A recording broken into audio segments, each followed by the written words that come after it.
You just unmuted, you muted yourself after you unmuted yourself. Yeah, I was just raising my hand just so when the question times comes up, I'm first in line. I got you. Well, I tell you what, you can put your hand down. I will make you first in line now. You brat, Isa. You are at the top of the list. It would actually be. As soon as I figure out how to lower my hand, I will. I appreciate that. I will make it easier for me to keep track as we move through this. And then I'm just taking a look.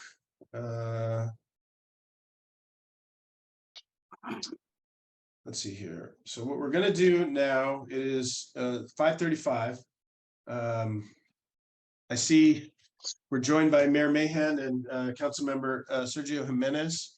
What we're going to do first is I'm going to ask first we have Spanish and Vietnamese tonight. Yes. I'm going to ask our Spanish language interpreter and then our Vietnamese interpreter to let people know in those languages how to access those rooms, and then we're going to move them over, and then we'll just jump right in, hear from our electeds, and then I'll level set the day and we'll move into the presentation. So, Spanish language interpreter. Buenas tardes a todos, mi nombre es Adriana, seremos los intérpretes de español.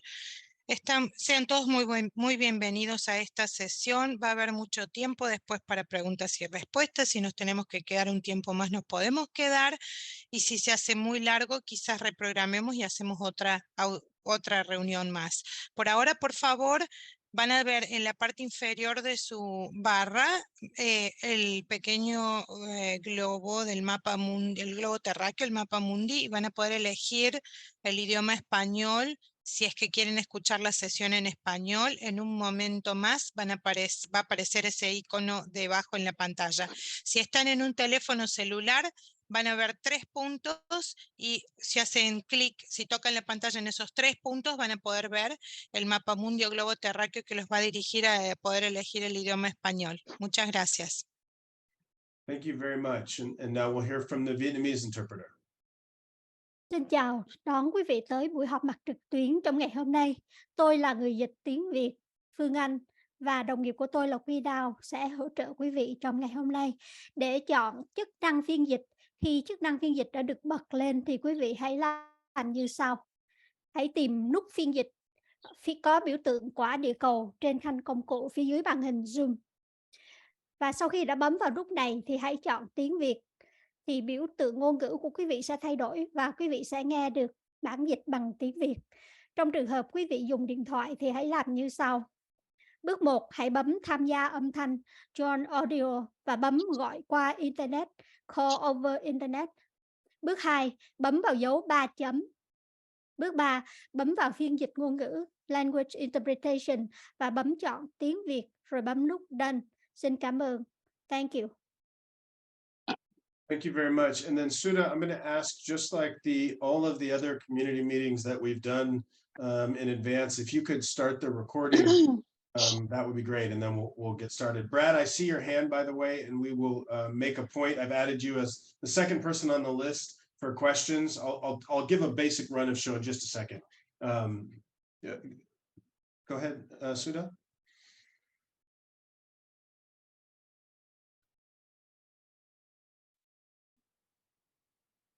Omar, I'm just sending the interpreters to the channels, okay?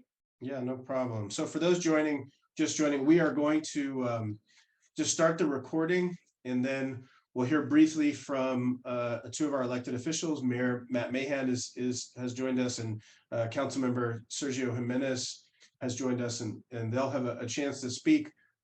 We have a short presentation. It's about 10 minutes. We're here until at least 7, so most of the time will be spent answering your questions. It's sort of in the Q&A format. We can go a little bit over depending on how things look when we get closer to that time. The presentation is just designed to give some basic background and context and sort of add some clarity to some pieces that maybe may not be clear. And so have you been able to get the recording piece situated? I will start the recording now, okay? Recording in progress. Thank you very much, Sudha. So good evening, everyone. My name is Omar Passons. I am a deputy city manager with the city of San Jose. My area of focus is homelessness. I'm joined by James Stagey, who is a member of the Public Works team that focuses on helping make sure that we get quality production. Sudha and myself are with the city manager's office, and we've got some colleagues from the housing department on as well. What I'd like to do first before we begin, and again, we're only talking about a short presentation, but before we get to that, I would like to ask Mayor Mahan if you'd like to say a few words before we turn to Councilmember Jimenez. Great, thanks, Omar. Good evening, everyone. Good to be here with you. And I wanted to be sure to be here for the beginning of the meeting, and I'll have Alejandro on my team will be here for the entirety. Want to share a few thoughts on where we are and why and kind of what comes next, and then turn it over to Councilmember Jimenez, who I know has been actively engaged. So to back up, just some context, the city council has directed city staff multiple times in recent years to scale up our interim housing sites and safe parking. These are lower barrier places for currently homeless individuals to go, because while it would be nice, it would be great if we could build affordable housing for everybody at $1 million a door and 5 years to build, we know we need some more immediate solutions for getting people out of unmanaged encampments and getting RVs out of our neighborhoods, away from small businesses, away from schools, and so forth. So we've been pursuing kind of lower barrier, more cost-effective, more immediate solutions to encampments and lived-in vehicles on city streets. The good news is that these interim housing sites, of which we have 6 up and running across the city, have been quite effective. They're nearly 100% utilized. They are bringing people out of encampments in our city. We have control over who we place there. So they are directly taking people out of encampments and getting them into a managed environment with on-site services and security. And as we've looked at the data, I won't go on too long, but I will just tell you, we've had over 70% of the over 1,000 people who have gone from encampment or lived in vehicle into an interim housing site. Over 70% remain housed, and over 50% have resolved to a point with the services that they've been able to graduate to permanent housing. And the results when they get to permanent housing have been that the vast majority, 90+%, remain housed. So that's great. We've also done the data analysis. Staff did a presentation recently. We looked for each of these sites at the data 12 months after and 12 months before the site was opened. And we found that calls for service for crime and blight, so trash and graffiti and illegal dumping is the blight piece, and then crime, have actually gone down the 12 months after a site opens than before. That's not to say nothing bad ever happens in the neighborhood. I want to be clear, but when we look at the data, we actually see calls reduced, and it kind of makes sense. We're getting people out of unmanaged encampments, unmanaged RVs, and into a site where there's security and services. So big picture, building out our supply of interim housing, these little interim housing or quick build communities, has on the whole been effective and really been the only strategy we've had to ending street homelessness that's been scalable, because so many of our other solutions are very slow and very expensive. So I'm bullish on this. The council has been. We've directed staff to scale these up. We set a goal over a year ago of creating 1,000 of these units. We've added additional goals around scaling up managed safe places for people to go. I believe safe parking, similarly, we've seen in other cities similar results, very effective at transitioning people off the streets. That being said, we are looking what staff has brought forward here is looking at a backup site in District 2, which I know is the purpose of this meeting. The reason for that is that council last November approved a couple of VTA sites. And part of what sparked that work was dialogue I had with all of you. I know Councilmember Jimenez has had with all of you around wanting to spread these out. Let's get these in other districts. The goal is to have these in every district and spread them out. And so we approved 2 sites that were an attempt to move away from your neighborhood, which has already taken on many of the solution here. You've done a couple of sites and have a safe parking site coming. District 10 needs to take on a site, so we looked over at Caudle rather than Great Oaks at the community's request. And then we found a large site up in North San Jose at Cerrone, VTA owned land. And the goal last November was to hit the ground running, start planning those sites, and not have to take another look at Great Oaks or Bernal or any of the other sites where you have quite a bit of land around freeways and freeway interchanges in South San Jose. And it's been very slow with VTA. Now, I think Councilmember Jimenez has an update. We have been advocating. We have basically, as far as I understand it, staff's been reaching out on about a weekly basis, trying to get progress on these VTA-owned sites. We had conceptual agreement, council approved them, we went through a process, and then frankly, VTA moved very slow. And we've had a hard time getting site access and beginning to prepare. Part of what creates the urgency here is the crisis on the streets. It's not sustainable for us to continue to have 5,000 people living on our streets. Part of what creates the urgency as well is that we have agreed to take on 2,000 of these interim units for free. We're getting them for free from the state. So obviously it's taxpayer dollars, but it's not just San Jose taxpayers. The governor is putting out over 1,000 of these units as a faster, more cost-effective solution than just building brand new apartments. And we got an allocation. We were one of 5 jurisdictions, I believe, that got these because we've been willing to be innovative and to do the more cost-effective thing. So we've got this opportunity.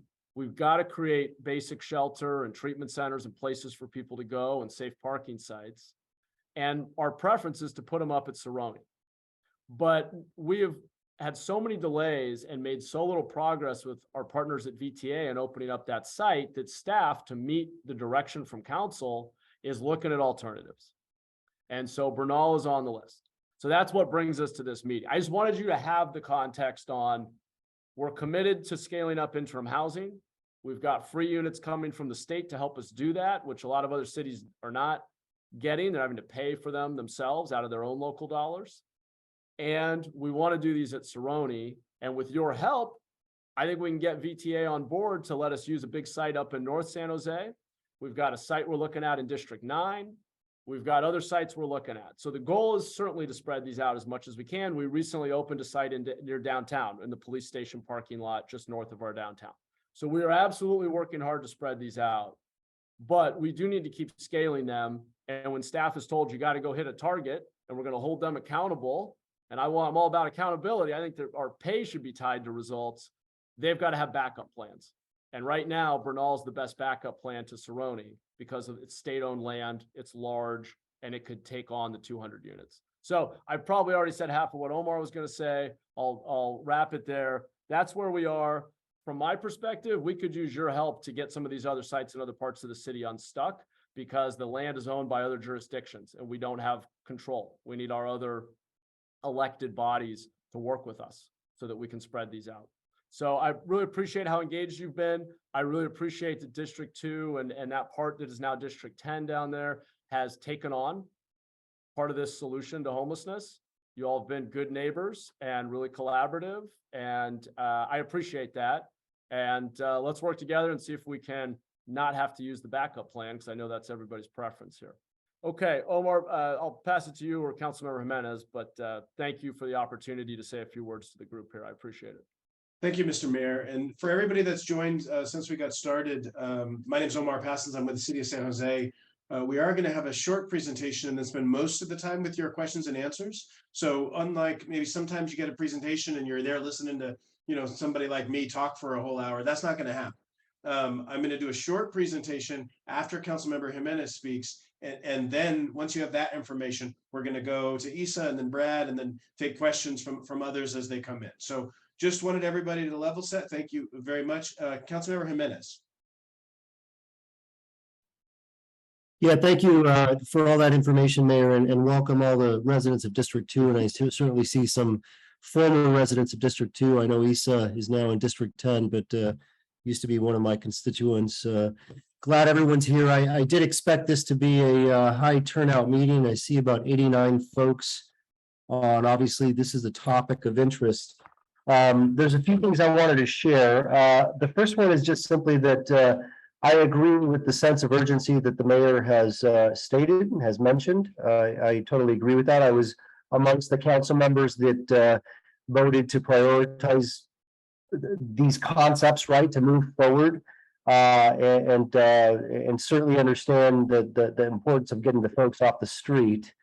I think where we may differ a little, and I've expressed this to him, it's not new to him, but where we've differed a little bit just has been this idea of concentration, right? And I think many of you can sympathize and understand why I would say that. In fact, just today my office put out a statement touching on that very topic of over concentration, and really pointing us to and hopefully aiming the energy that's built up around this topic to be used in a productive manner to try to get some of our partners to move, such as VTA. I too am supportive of the Seroni site, the VTA site, and I'll tell you a little bit more about that in just a second.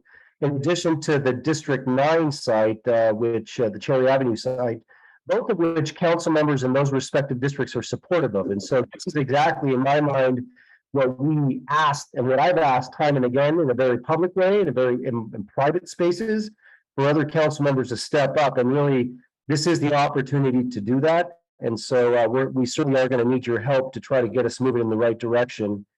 The other thing I wanted to let you know is that, so I encourage you to read the statement if you haven't already.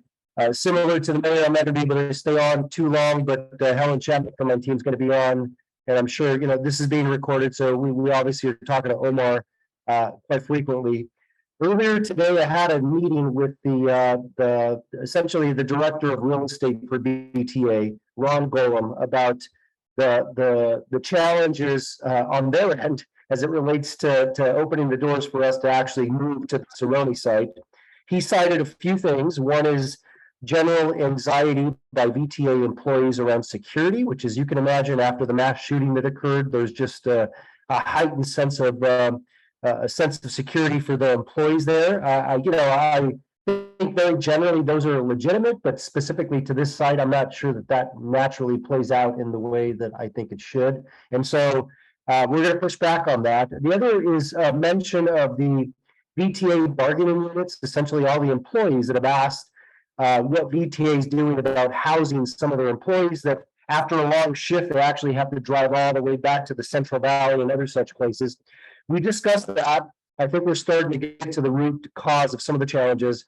I actually have a phone call scheduled tomorrow morning with the head of the ATU, which is the main unit at VTA, to discuss some of these issues and see how we can sort of move this conversation forward in a much more meaningful way. We can break through some of these challenges or perceived challenges that may exist. As an example, I don't want you to think this is actually going to happen. We don't know. It needs to be worked out. But something I brought up to Omar and some of the city staff is, as an example, if housing for VTA employees is one of those considerations or one of those concerns, what if we set aside some of those units for VTA employees? They can go an Airbnb in sorts, right? Where they can go sleep if they indeed need that type of space, so that way they're not driving home late at night. So I think we need to think creatively, and I have a goal, as I'm sure the mayor does and Omar does, in trying to break down whatever barriers exist to get yes from VTA. Now, naturally, you may say, well, Councilmember Jimenez, you're on the VTA board. So is the mayor, so is a host of other elected officials from the city of San Jose. I can assure you that I expect to bring this forward in a much more meaningful way. As an example, I think that this topic is of broad public interest, and it really should be discussed at the board level. And so I'm actively, and I'm going to connect with the mayor about this because we haven't talked about this, but actively strategize on how we can get the VTA board to act in a much more meaningful way to move this a little quicker. And so as an example, June 1st, and I would encourage you to join the BTA meeting on June 1st.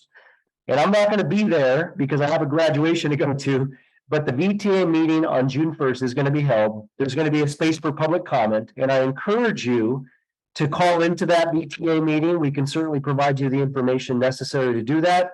But I just want to express to you that I hope that you find the time to make some comments.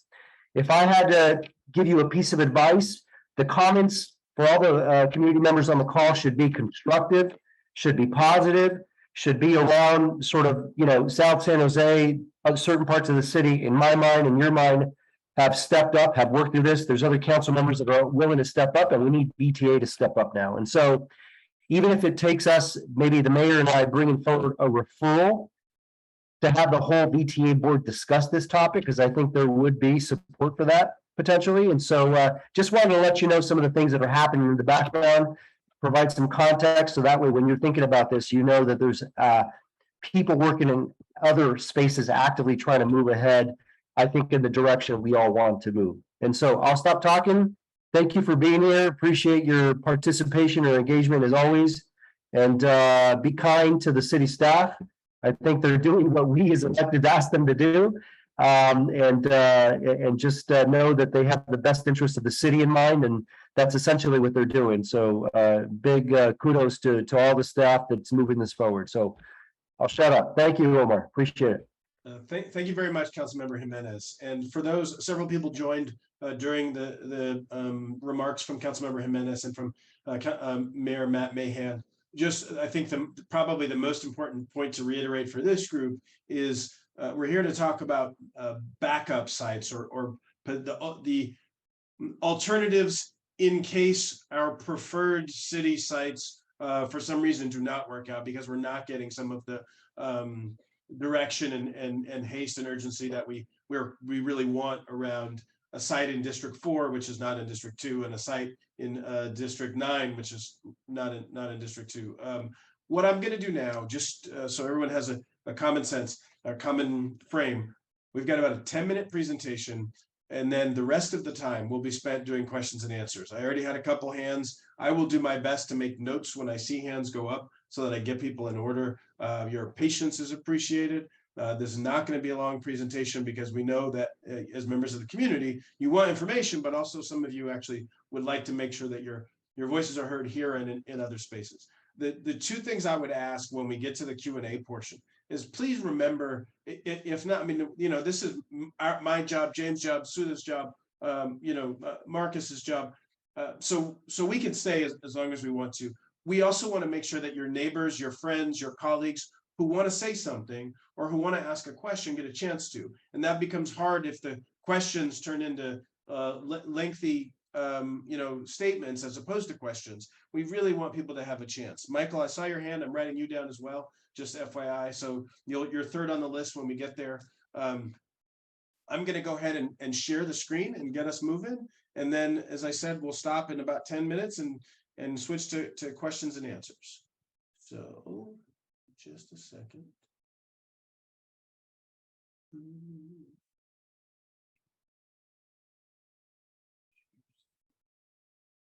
Okay. If I did this right, Sudha, can you shake your hand if you're seeing the screen? Oh, great, thank you. Don, I saw your hand as well, so I jotted you down as fourth on the list. I'm going to do my best to sort of multitask between these things, but again, your patience is really appreciated. All right, so let's get started. As I mentioned, my name is Omar Passons. I'm a deputy city manager with the city of San Jose. My focus is on preventing and ending homelessness and managing the impacts of this crisis on our community, our unhoused community, on neighbors who live in homes, on businesses, on the environment, et cetera. So everybody in San Jose. We will spend most of our time together listening to you. I just want to do some information as a level set to start off, so we all have the same set of same common understanding. And as I mentioned before, the purpose tonight, unlike some of the other meetings where we're actually proposing to go forward on June 6th with a specific site to use, the purpose tonight is to talk about sites that would go forward as backup or alternatives only in the event that the two sites that are staff's preferred locations, the VTA Cerrone site and the Cherry Avenue site, are unable to go forward. So I wanted to share that point. We're going to, if I can get the thing to work, there we go. So as I mentioned, we're going to cover just a little bit of background. We know the importance of preventing people from ever losing their home. It makes a really big difference. And we also know and believe in the basic fact that permanent affordable homes or apartments end people's homelessness.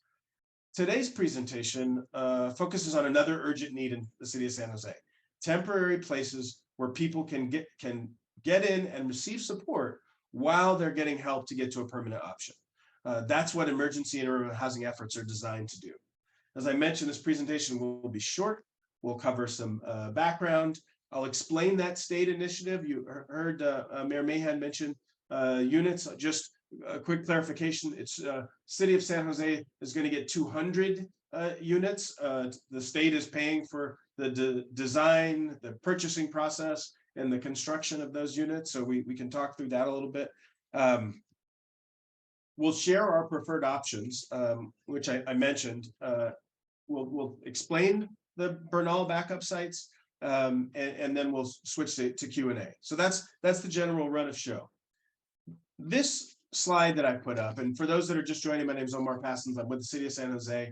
This entire presentation is being recorded. It's also in both Vietnamese and Spanish. The presentation slide deck and the video recording will be uploaded to the same website that has the other community recordings and slide decks from prior sessions earlier in the last month or so. So you will be able to have this, share it, let other folks see it. The map that you're looking at now, there's a thing called the housing inventory count. It's a federal requirement that describes that each locality is responsible for sharing where all of their emergency, whether that's overnight or ongoing emergency shelter, safe havens, transitional housing, interim housing, where all those units are. These orange circles on this map demonstrate something that I think is pretty important to just be aware of. This is what the picture looks like for all of the city of San Jose, based on that federal report for emergency and transitional style housing. You'll notice that the concentration right now is in the districts 3, 6, and 7 center of San Jose. What I think many of you are experiencing and have shared in email and prior meetings is that you're seeing over the last couple of years an increase in South San Jose, districts 10 and districts 2, where you're starting to see some of the newer types, individual units with bathrooms come on board. We share this map because as Councilmember Jimenez mentioned, the mayor and council have said a couple times over the last few years, we want to make sure there are opportunities to help and for communities to support in all city council districts. And so when we meet with council offices, we are constantly talking about other parts of the city. And as noted on the June 6th council, we will be asking to proceed with a site in District 9. And ideally, we've already got approval to proceed in District 4 where the VTA Cerrone site is, but we just need to further that, move that along and move that one forward as well. Really quickly, this is last year, every year, folks are probably familiar, there's a point in time account, which is an overnight couple of days assessment of all the people who are experiencing homelessness in the region. These are the numbers for last year for the city of San Jose, right? 6,600, over 6,000 people experiencing homelessness, either in a shelter or otherwise, nearly 5,000 people living outside on the street or in a place not fit for human habitation. Part of the reason why we need this scaled approach in the immediate term while we're building more permanent homes is because there's so many people that are unfortunately experiencing what are unsafe conditions, uninhabitable conditions for people to live in. And that's not good for them. It's not good for having a sort of a healthy neighborhood for anyone. One of the questions we get asked a lot, for those that are just joining, this is just a short, about a 10-minute presentation. We're about halfway through, actually. I'm just providing some basic context before we go to your questions and answers. I often get asked, well, do we have a plan? Is there a strategy here? And the reality is the city of San Jose, together with partners like Destination Home, a backbone community agency, the Santa Clara County Housing Authority, and the Santa Clara County government have all locked arms together with people who have lived experience of homelessness and the business community and the labor community and on, and all said, we are coming together to create a regional plan. It's the community plan to end homelessness, and it has these 3 core strategies. Addressing root causes. People always ask, well, are we doing anything to prevent? Why are we always focused on the crisis? And we are doing things to prevent. There's quite a bit there.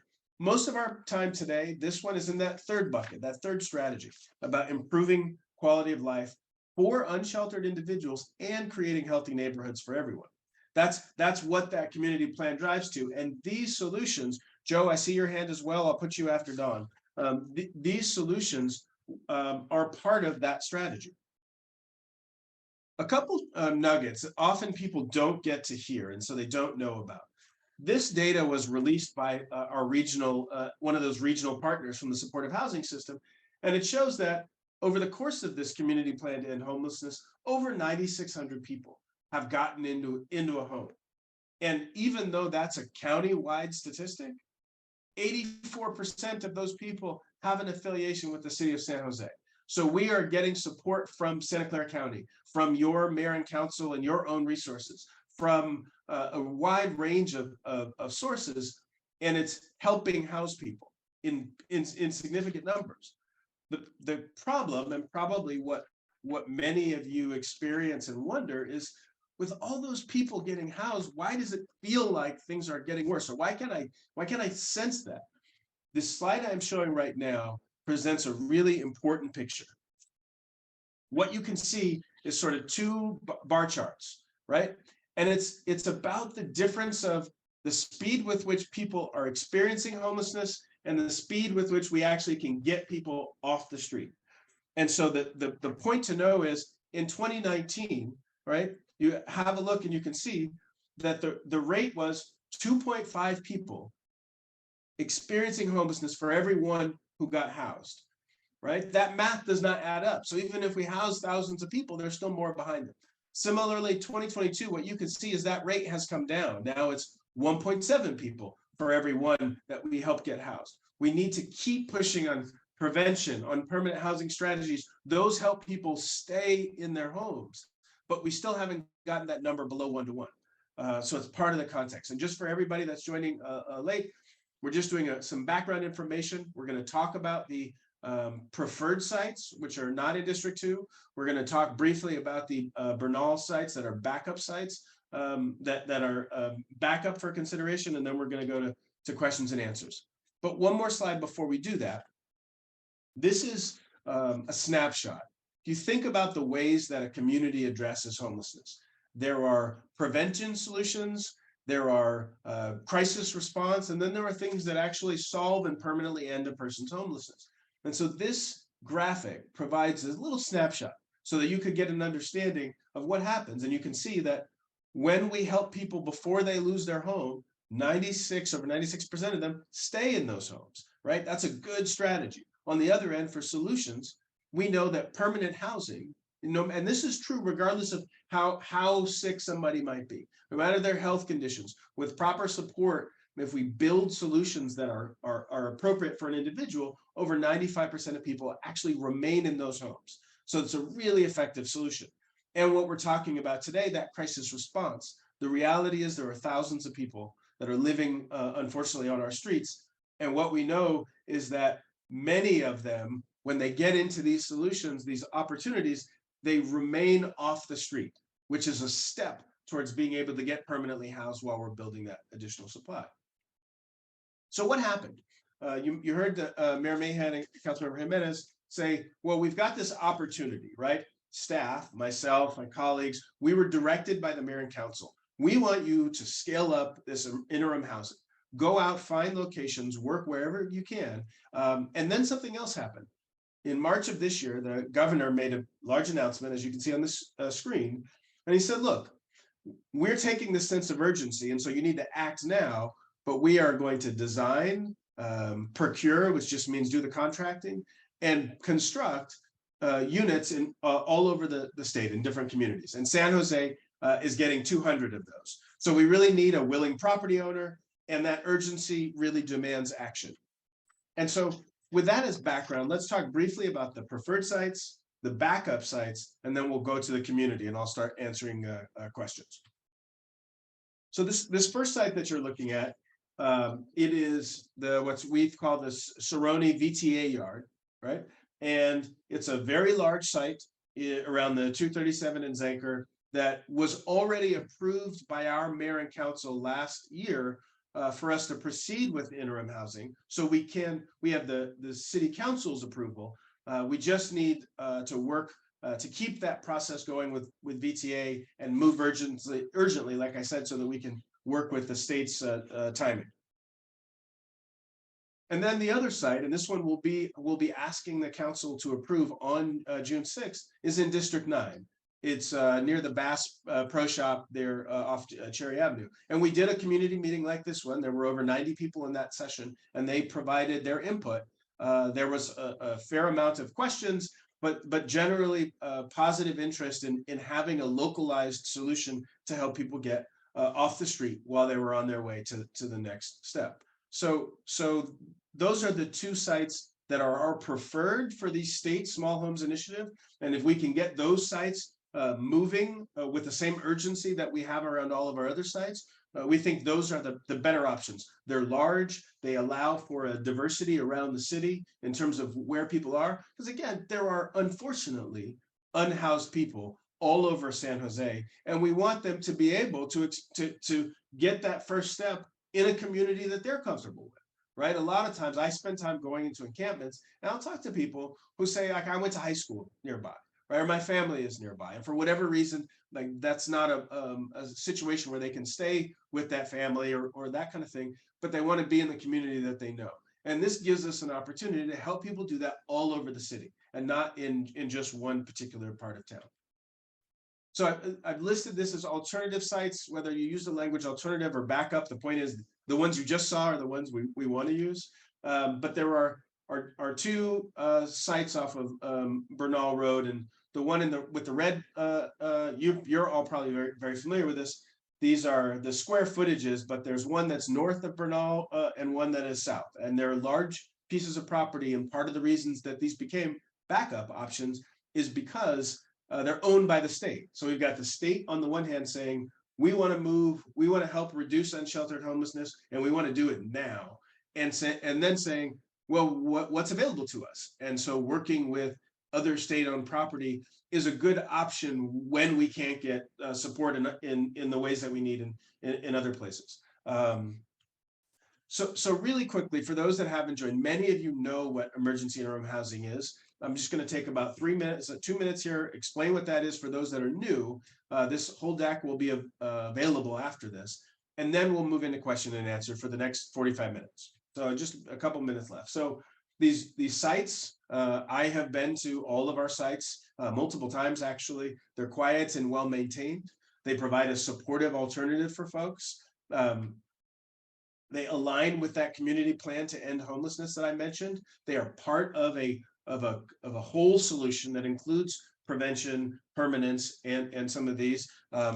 Isaac Kao, I see you. I'm just making a note so I get you after the people that are in front of you. And then we've got across 6 sites, as the mayor mentioned, several ones going on. Again, around the EIH sites, what are we really talking about? There's regular trash pickup. There's upkeep and service, right? The San Jose Police Department is good about responding when necessary. But again, as pointed out, the data that we presented back on the November 29th council meeting demonstrated that in general, the calls for service actually stay the same or go down in general across these sites. And then they're supportive, right? In the end, we want to be smart about how we use taxpayer dollars. We want to do things that will help members of the community and unhoused members of the community get into safe and supportive environments, help create and improve on healthy neighborhoods. And that's what these do. And this is a short 1-minute presentation. Let's see if I can get it to work. So that you can see, we can't take everybody on a tour right away, but but you should be able to see this one. Suda, can you hear that? Oh, I was so happy. I was so happy because it's a room, there's a bed, showers, laundry.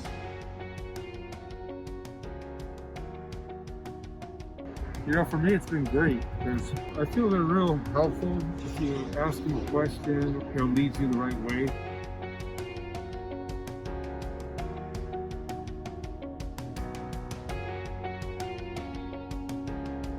This place is amazing because it has given me the opportunity to do all the things as a mother should be doing. I mean, I wish everybody appreciated it as much as I do.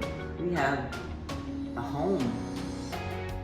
It gives me hope, so I can actually focus on my future education and what my career is going to be, besides looking at where my housing is.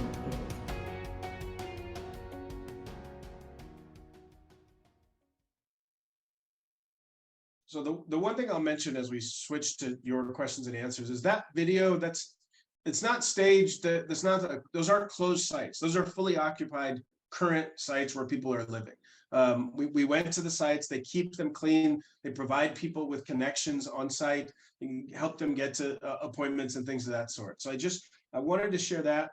A couple nuggets on next steps before we move into Q&A, and I'll pause, I'll turn off the presentation so we can open the full room back up.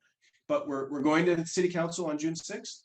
We're seeking that further discussions with VTA. For those that joined late, Councilmember Jimenez mentioned having a meeting with the VTA representative today and a few more planned. So we're excited and eager to charge up those conversations and really figure out what can we do to push forward as quickly as possible with those sites.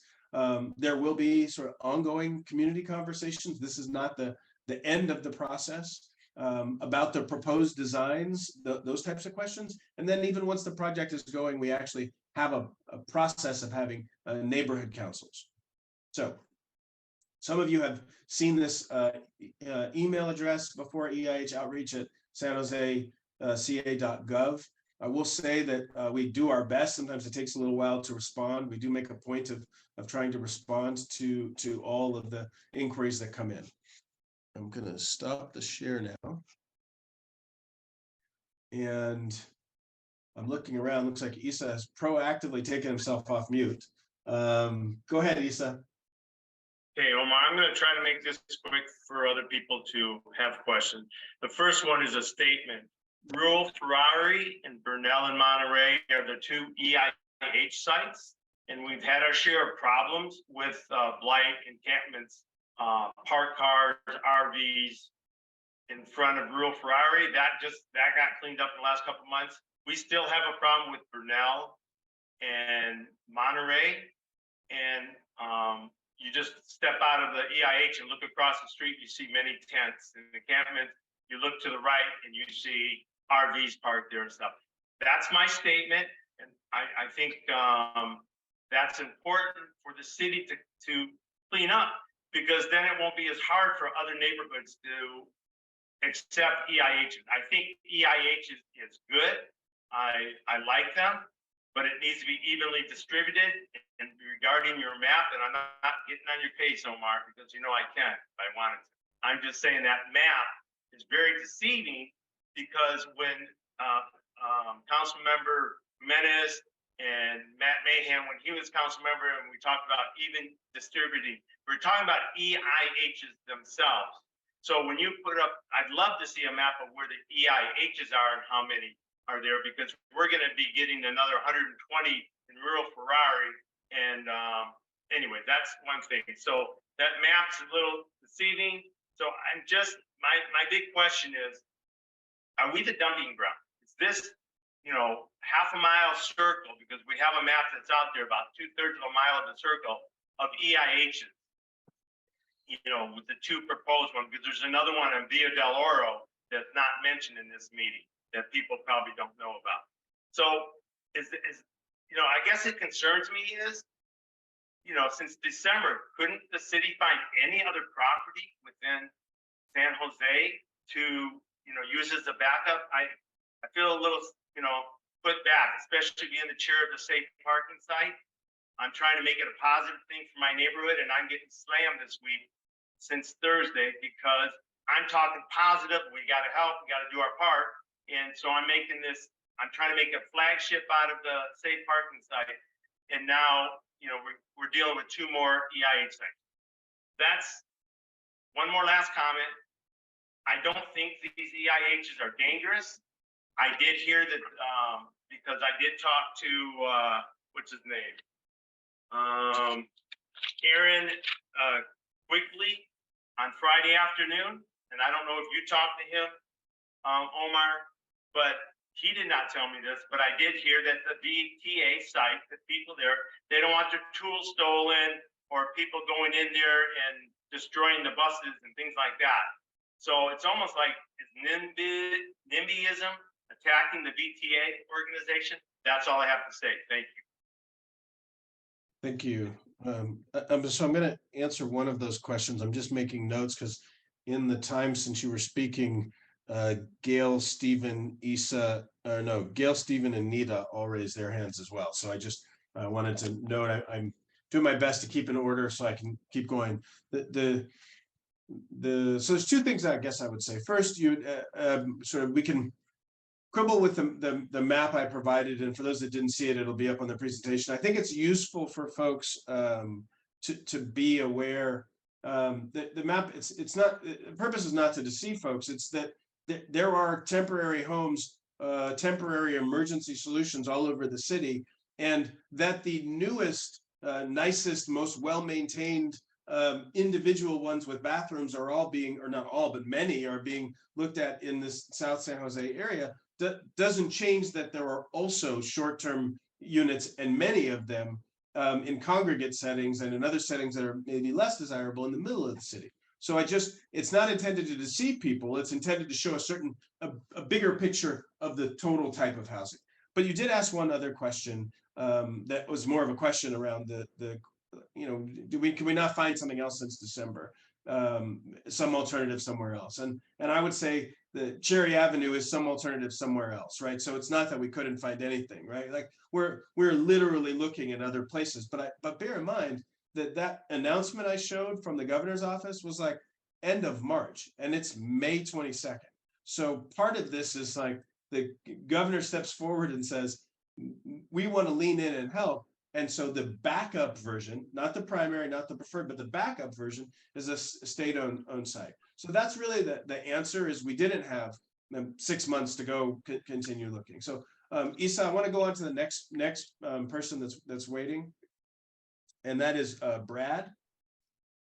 Good evening. Thank you, Omar, for your presentation. And thanks to Councilmember Jimenez for his memo, which I read and I agree. I think other areas of the city should be looked at. I don't think it should be concentrated in one district, but I believe the speaker before me pretty succinctly stated a lot of things, but I have a few specific questions.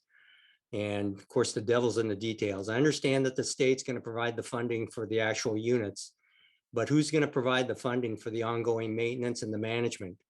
And that has to do with, I think, certainly blight issues that may come about, the issue of, public safety. We're already understaffed as far as the police department.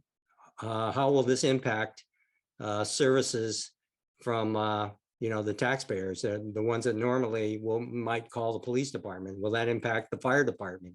Will we see a reduction in those services? And also, where is the county in all this? They're the ones that are involved with the human services. I understand that, ad nauseum, of course, they have that large underutilized parking lot across from the fairgrounds. Why aren't we using that? Why aren't we using a lot of the old fairgrounds property? So I don't hear that mentioned at all. Are some properties untouchable? So maybe you can answer that. I'd like to know if that is, why aren't we seeing any of these things in Almaden Valley? Why not, around the villages in South San Jose? Why not some of those properties down there? So anyway, I know this is real challenging and whatever, but also the last question is, are we in danger of actually encouraging people to come to San Jose because they know San Jose is providing all these temporary housing. And when you say temporary, what is the expectation that how long will people be expected to stay here in those units before All right, having to move Brad, I'm out? going to jump in. You asked probably 6 or 7 questions. I want to make sure your neighbors get a chance to chime in. I will respond to several of them. I think the ongoing funding, and by the way, PK and Nita, I just want to acknowledge that I saw both of your hands as well as Babu. I'm just making notes as we go here. I've got a running list, so I'll get to folks and I'll stay on after if I need to. The state is covering procurement, that's contracting, design, construction of the sites and turning them over to the city. Now, depending on which specific models we may end up using, it may not be that the state picks up 100%. We have found in San Jose that the units with bathrooms, actually the success rates are a little bit higher. And so we are actually going to evaluate that with our mayor and council and as city staff. But so, yeah, the ongoing funding and maintenance are obligations of the city. And so our public works department, our parks, recreation and neighborhood services department. I would say, just for everybody's awareness, with or without interim housing, our ongoing maintenance and things that Brad had mentioned, service calls or response to trash and things of that sort, those are existing obligations of the city. And the people who are moving into our units are in the city. They're just somewhere else and have needs wherever they are. So we are trying to figure out a way to provide people with an alternative that's safer, that gives them trash cans to use, restrooms to use, a place for peace and calm. We have not seen in the sites that we have open a reduction in services. We did a presentation on November 29th, 2022, where we provided some information. We haven't seen that from our fire or police, etc. So I don't have a reason to believe that that's what we're going to be having here. The county, Santa Clara County, not only has a role, it does currently play a substantial role on an active, ongoing basis in helping people in the city of San Jose that are in need. I didn't mention, because we're not going to council about it, but there's a whole site in Willow Glen called the Pedro Street that is paid for by the county, and hundreds of people go into that site and the county funds them to be there and then funds them to go into permanent housing afterwards. Those are San Jose residents, most of them, which is just to say, we always can work more together, right? I don't want to discount the desire for other ways to collaborate and be new and innovative, like we should, but also we should give credit where credit is due, and the county actually does quite a bit. So we'll keep working with them. We'll keep looking for ways to partner together. But I just want to be clear, that's just one example. They also fund a ton of the permanent housing in the city of San Jose. So we'll keep working with them, but they are present. And just like any of us who own property, the county owns the fairgrounds. And so it's not, there isn't a circumstance where we can just say, well, let's do it here. We have to go out, be careful, be thoughtful, work with people, find out who's willing to engage. As you heard from your council member Jimenez, like he sat down with VTA and said, hey, we want to know what's possible here. We need that help, right? We need that engagement. And you know, your council members, frankly, his leadership in coming to us as staff and saying, hey, we really want to push to find alternatives here, and we want to be thoughtful about this. That's helpful in getting us to go in the right direction as well. Wayne, I just want to acknowledge your hand as well. There's a handful of folks in front of you. I just wanted to get at some of those questions. And then the last thing really quickly I'll say is the state of California has a website called the Homeless Data Integration System. All of the regions in the entire state feed their data into one common database. And one of Brad's last question was, if we add nice services here, are we going to attract people from other communities? And the reality is, when you look at this homeless data integration system year over year, over 90% of the people who get services receive their services from only one region. They're in the same place the whole time. And so the people are not, when you read in the paper that Milpitas stood up this thing or somebody stood up, people are not going, San Jose, let me run to Milpitas. Right, they're staying where they are by and large. So we're not seeing evidence of people flocking because we included an interim housing site. And we have, as I said, thousands of people, unfortunately, who are currently on the street in San Jose. I'm going to go to the next person on the list. Before I go to Michael, I will just, for everybody that's listening, we're in the Q&A section. Karen, I got your hand too. Making a little note. I think I already had your. So we're just in the Q&A portion. There was a presentation. We heard from Mayor Mahan and Councilmember Jimenez. Those will be available online for downloading and watching, including all of this conversation. This session is being recorded. Elvira, I see your hand as well. I'm making a note. Let's go to Michael. Michael Huntington, you still with us? Give Michael a moment. Michael, I'll make a note in case you come back on. No, I'm on. Okay. I'm on. Thank you. And I want to thank you so much for everything that you've done to put this together, the mayor and Sergio. I don't have an axe to grind in this. All my questions are because I really don't understand. Why is so much of this focused around VTA? Why are we not looking for other people or other agencies and companies to partner with outside of VTA?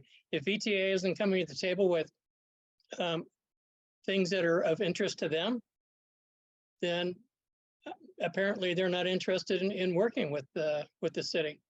And if it's a matter of county leverage over VTA, then maybe the county is not interested in pursuing this sort of thing. I think the agreement with the state for property, well, I don't understand what the pass-through is to San Jose.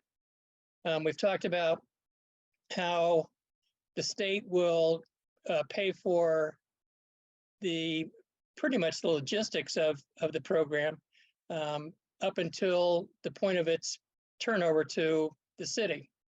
And what are the costs to the city after that? And again, I thank you for everything you've done. I'm going to be an active member in these phone calls in the future. Thank you. Thank you, Michael. So I'll answer the first question about why so much focus on VTA is really we're in the sort of narrow view of the immediate meeting that we're in. The reality is I joined the city of San Jose a year ago, and in that time, I think we've looked at several hundred properties, and in fact, have looked at properties over the last few years. So it isn't that we have been sort of fixated on VTA. It just happens that this site that was approved by our mayor and council is a really good candidate, and we've had some preliminary conversations with VTA that suggest that it has a real opportunity. So that's really what's happened there. We are and have and continue to talk to other entities. Valley Water, who we're engaged with on the Cherry Avenue site that I mentioned, is a partner. Caltrans is a partner that's supporting even actually in your community, which many of you are probably already familiar with. So we are looking at other ones, Michael. I'm going to put you back on mute so that I can go to the next person, but also know you asked about the cost of the city. This, as luck would have it, this is budget season. And so this on the city webpage, there's actually these things called MBAs. They stand for Manager's Budget Addenda. You can read just a ton of information specifically about this topic and all of the costs. It's probably a little more detailed than I could go into right now. But if you reach out to the EIH outreach, I'm happy to send you that link. But thank you very much for that, Michael. Can I ask one follow-on question, Omar? Okay, make it quick. We got a long list of folks also waiting patiently. I'm not sure that I quite understand why we're not engaging with some of the organizations, companies that have become very wealthy because of relationships with the city of San Jose, the county of Santa Clara, the state of California. They have got an awful lot of skin in the game as to where things go and how progress is made in this area. Yeah, it's a fair point, Michael. I'm going to put you on mute, and I'll just say that we are right. The assumption that we're not engaged with those other entities, not quite right. We are like big part of my job and many of my colleagues is constantly looking for other opportunities with private companies, with nonprofits, with government entities, you name it. The crisis is too big and it's too impactful for people on the street and for people who own homes for us not to push in every direction that we can. So I'm going to go to Don. And just a heads up, I've got Joe, Isa, Gail, Stephen, PK, Nita. The list gets pretty long all the way down to Gina as my most recent. So just know that I am paying attention as folks come in. Don? Yes, good evening. Am I getting through? Yes. Okay. Well, I'll keep it short. I understand where the state property is probably more available and more usable. The fact that all of these things seem to be centering in our area of District 2. I'm about a half a mile from the one on Branham and Monterey. I'm just off Branham right after Safeway. So, and we get people coming up on our patio, taking little showers in the middle of the night with the garden hose or relieving themselves and going through our trash, and bicycles go away instantly. Sorry. Okay, the thing I'm really looking for is make us a deal. If you're going to do this, add an ordinance or some policy that says don't allow any encampments in this area if you've got all this housing, and don't allow any homeless from another area until there is none in our area. Make us a deal and make sure we have the safety of the police enforcement, because the money I'm spending on these, I can't hire new cops with. Okay. Right? Donna, only okay. so much tax money. So that's my feeling. Understood. Donna, I appreciate that one. I mentioned, so I didn't mention this before, but in that November 29th council, we actually did, to your question, I'm going to go ahead and put you on mute so I can get the next question. We did a great deal, a deep dive into that very issue, like what, because the mayor and council asked us, well, what would it look like to do a no encampment zone at various distances and this kind of thing. And we provided a great deal of information then. I think there's a lot to unpack there. I guess I would just say part of what we're trying to do is come up with meaningful, robust, holistic solutions that decrease the number of people who are experiencing homelessness on your street. And one of the ways to decrease street homelessness that this is showing is one of those ways that can help. So I hear the point, and we'll have to keep evaluating, and the mayor and council will be talking about that issue again. But I just want to let you know I heard the question. Yeah, my only concern was that other homeless move in where these homeless move out. As soon as you house them, and just like the mobile homes, you put a mobile home down there off Cottle, now their space is open here on the street. Yeah, so and Donna, I would say, I think we have thousands of people on the street, and we're making changes a few hundred at a time. And so we need to be pushing on those preventive efforts. It's like an all of the above kind of solution that we've got to run to. I'm going to go to Joe Lopez. I don't know what Joe, building all before this you homeless go, shit around my house. Sorry, Joe, before you go, if there was another Joe, Or like 8 of them. Joe, did you have your hand up pretty early? I sure did. I got taken out somehow. So no, that's okay. I had your name down anyway, so it works out. Thank you for recognizing me, and thank you and the other staff members for taking the time up. I know it's been a long day for you folks, and this is your expertise. So I'm happy that I'd have somebody here that can answer some questions. But some of the stuff that I have is in terms of a statement, and that is that I'm as compassionate as most, maybe more than some. However, in this district, what we found is because of the housing, because of the homelessness and the issues that are coming up, such as the supportive housing that you want to institute. It's not free.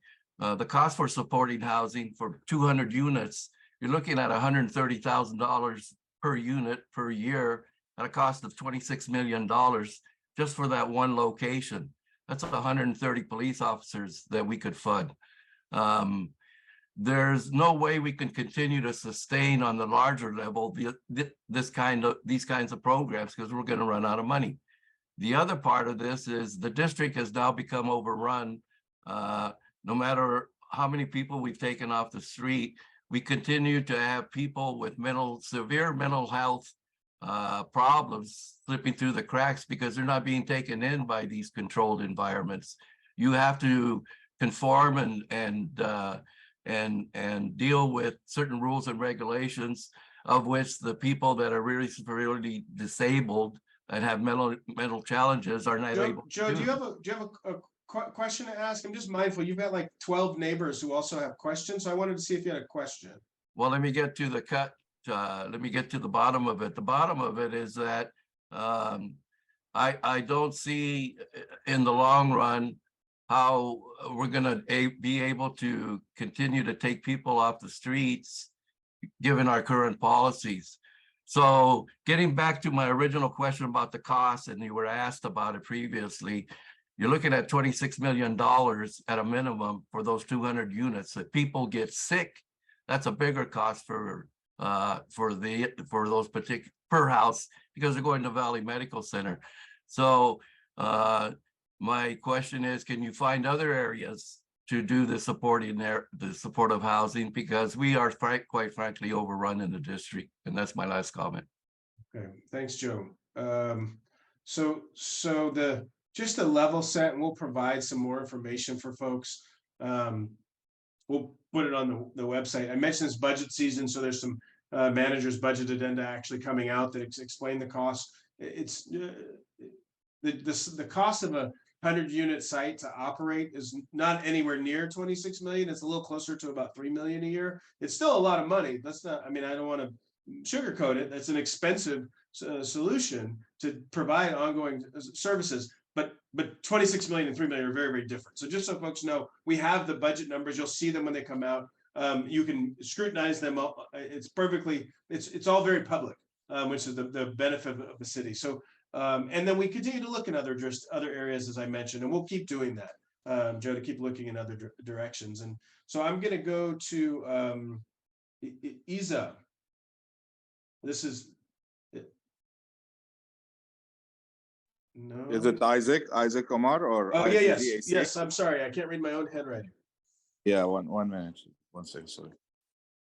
I just want to mention a couple of things, Omar.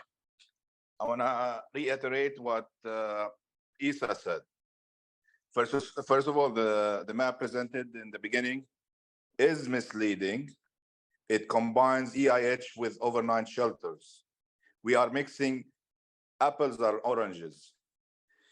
So please, moving forward, we request that you create a map that only shows where the EIH are located. And based on what we know so far, most of these EIH, just for the record, are in our district, District 2 and District 10, and they're concentrated in like a couple of miles. So that's something. So that's a request. Different topic, Omar. As you know, our communities are against the cattle VTA. So please do not take the cattle VTA from tens of thousands of District 2 and 10 residents and give it to 100 people. It does not make any sense, and it does not improve the quality of our life. So that's my comment. It's not making our lives better. Finally, I want to appreciate what Sergio's memo for opposing concentrating emergency housing in South San Jose. And that's it. Thank you. Okay. Thank you, Isaac. We'll go to Gail. Thank you, Omar. I just wanted to make a quick statement. Thank you so much. I just wanted to let people know the reason why there are RVs there on Bernal and Monterey and next to the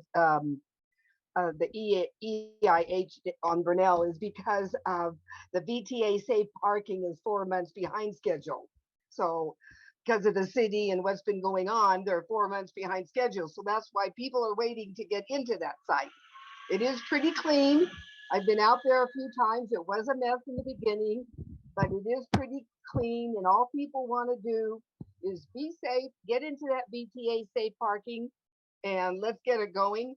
Also, I'm excited about Bass Lake and the Cherry Avenue site. Yes, thank you very much, Omar. Thank you very much for that. For those that have joined during the course of this, we're scheduled to go till 7. We may go over a little bit, so there's still some hands. As a reminder for everyone, as Councilmember Jimenez said and Mayor Mahan said at the beginning, and we talked about during the presentation, this was a community meeting around what are proposed backup sites. So the Bernal sites that are that some of you received mailers on are backup sites to 2 locations that are staff's preferred locations, the VTA Cerrone site, which is not in District 2, it's in District 4, and the Cherry Avenue site, which is also in District 9. And so those are, we're having those conversations. I know Councilmember Jimenez mentioned that he met with VTA today. So we'll continue to pursue that path, but we are going to council on June 6th. So I want to go now to Stephen. Yeah, I wanted to clarify the term backup. As far as I can hear, it's only a backup for the state funded units, right? I don't know. We're not considering that site for anything, those Bernal sites, for anything other than if the Cherry Avenue and VTA Cerrone sites don't work out. So it's not like a standing backup for the entire program. Well, okay, and that's my next question. Mr. Mahan said that there is a larger goal. I think he said to have 1,000 more units, or at least get to 1,000 units. So when I hear those 2 statements, it seems like we might be back here in 3 months after the state, let's just say you select the Cherry site. I mean, are you telling us that if the Cherry site is selected, you will never come back to South San Jose and ask to build housing off Bernal? So Stephen, I don't have the authority to do something like that. But I'm just saying, but let's just clarify that this is only a backup for the state funded units, that these sites could still be in play after those sites, or let's just say after the Cherry site is selected, we could still be back here with you coming, wanting to build more units to meet Mr. Mahan's goal, right? So, well, I mean, the technical straightforward answer, I want you to listen to the whole answer, but the technical straightforward answer is, yes, it's a technical possibility that I could get directed, or we as staff could get directed to look at these particular 2 sites again. The more robust answer is we're looking at these at backups for a very specific thing. And as the mayor and council previously directed, we're being directed to look all over the city. There are districts that still don't have interim housing sites. And so what I would say is, but for the state needing a place that would work quickly with this particular program, we wouldn't be looking at these sites at this time. So it's not a perfect answer. It has what probably feels like a bunch of hedging, but I don't have, like, as city staff, I don't have the authority to just say categorically, like, this is never going to happen or that. Well, yeah, I just want the community to know that it's only a backup for the state funded units. It's still in play to meet Mr. Mahan's goal. And so my second question is, could you just give us a 30-second thumbnail of what we're going to be talking about next week on Via del Oro? Sure. So for those that don't know, a philanthropic entity has said, I have 2 acres of land that I will let the city use for exactly 5 years to do, and I will donate cabins, and those really are cabins, and in 5 years, you'll need to move them to some other some other part of the city. But that is the model that philanthropist has come forward with.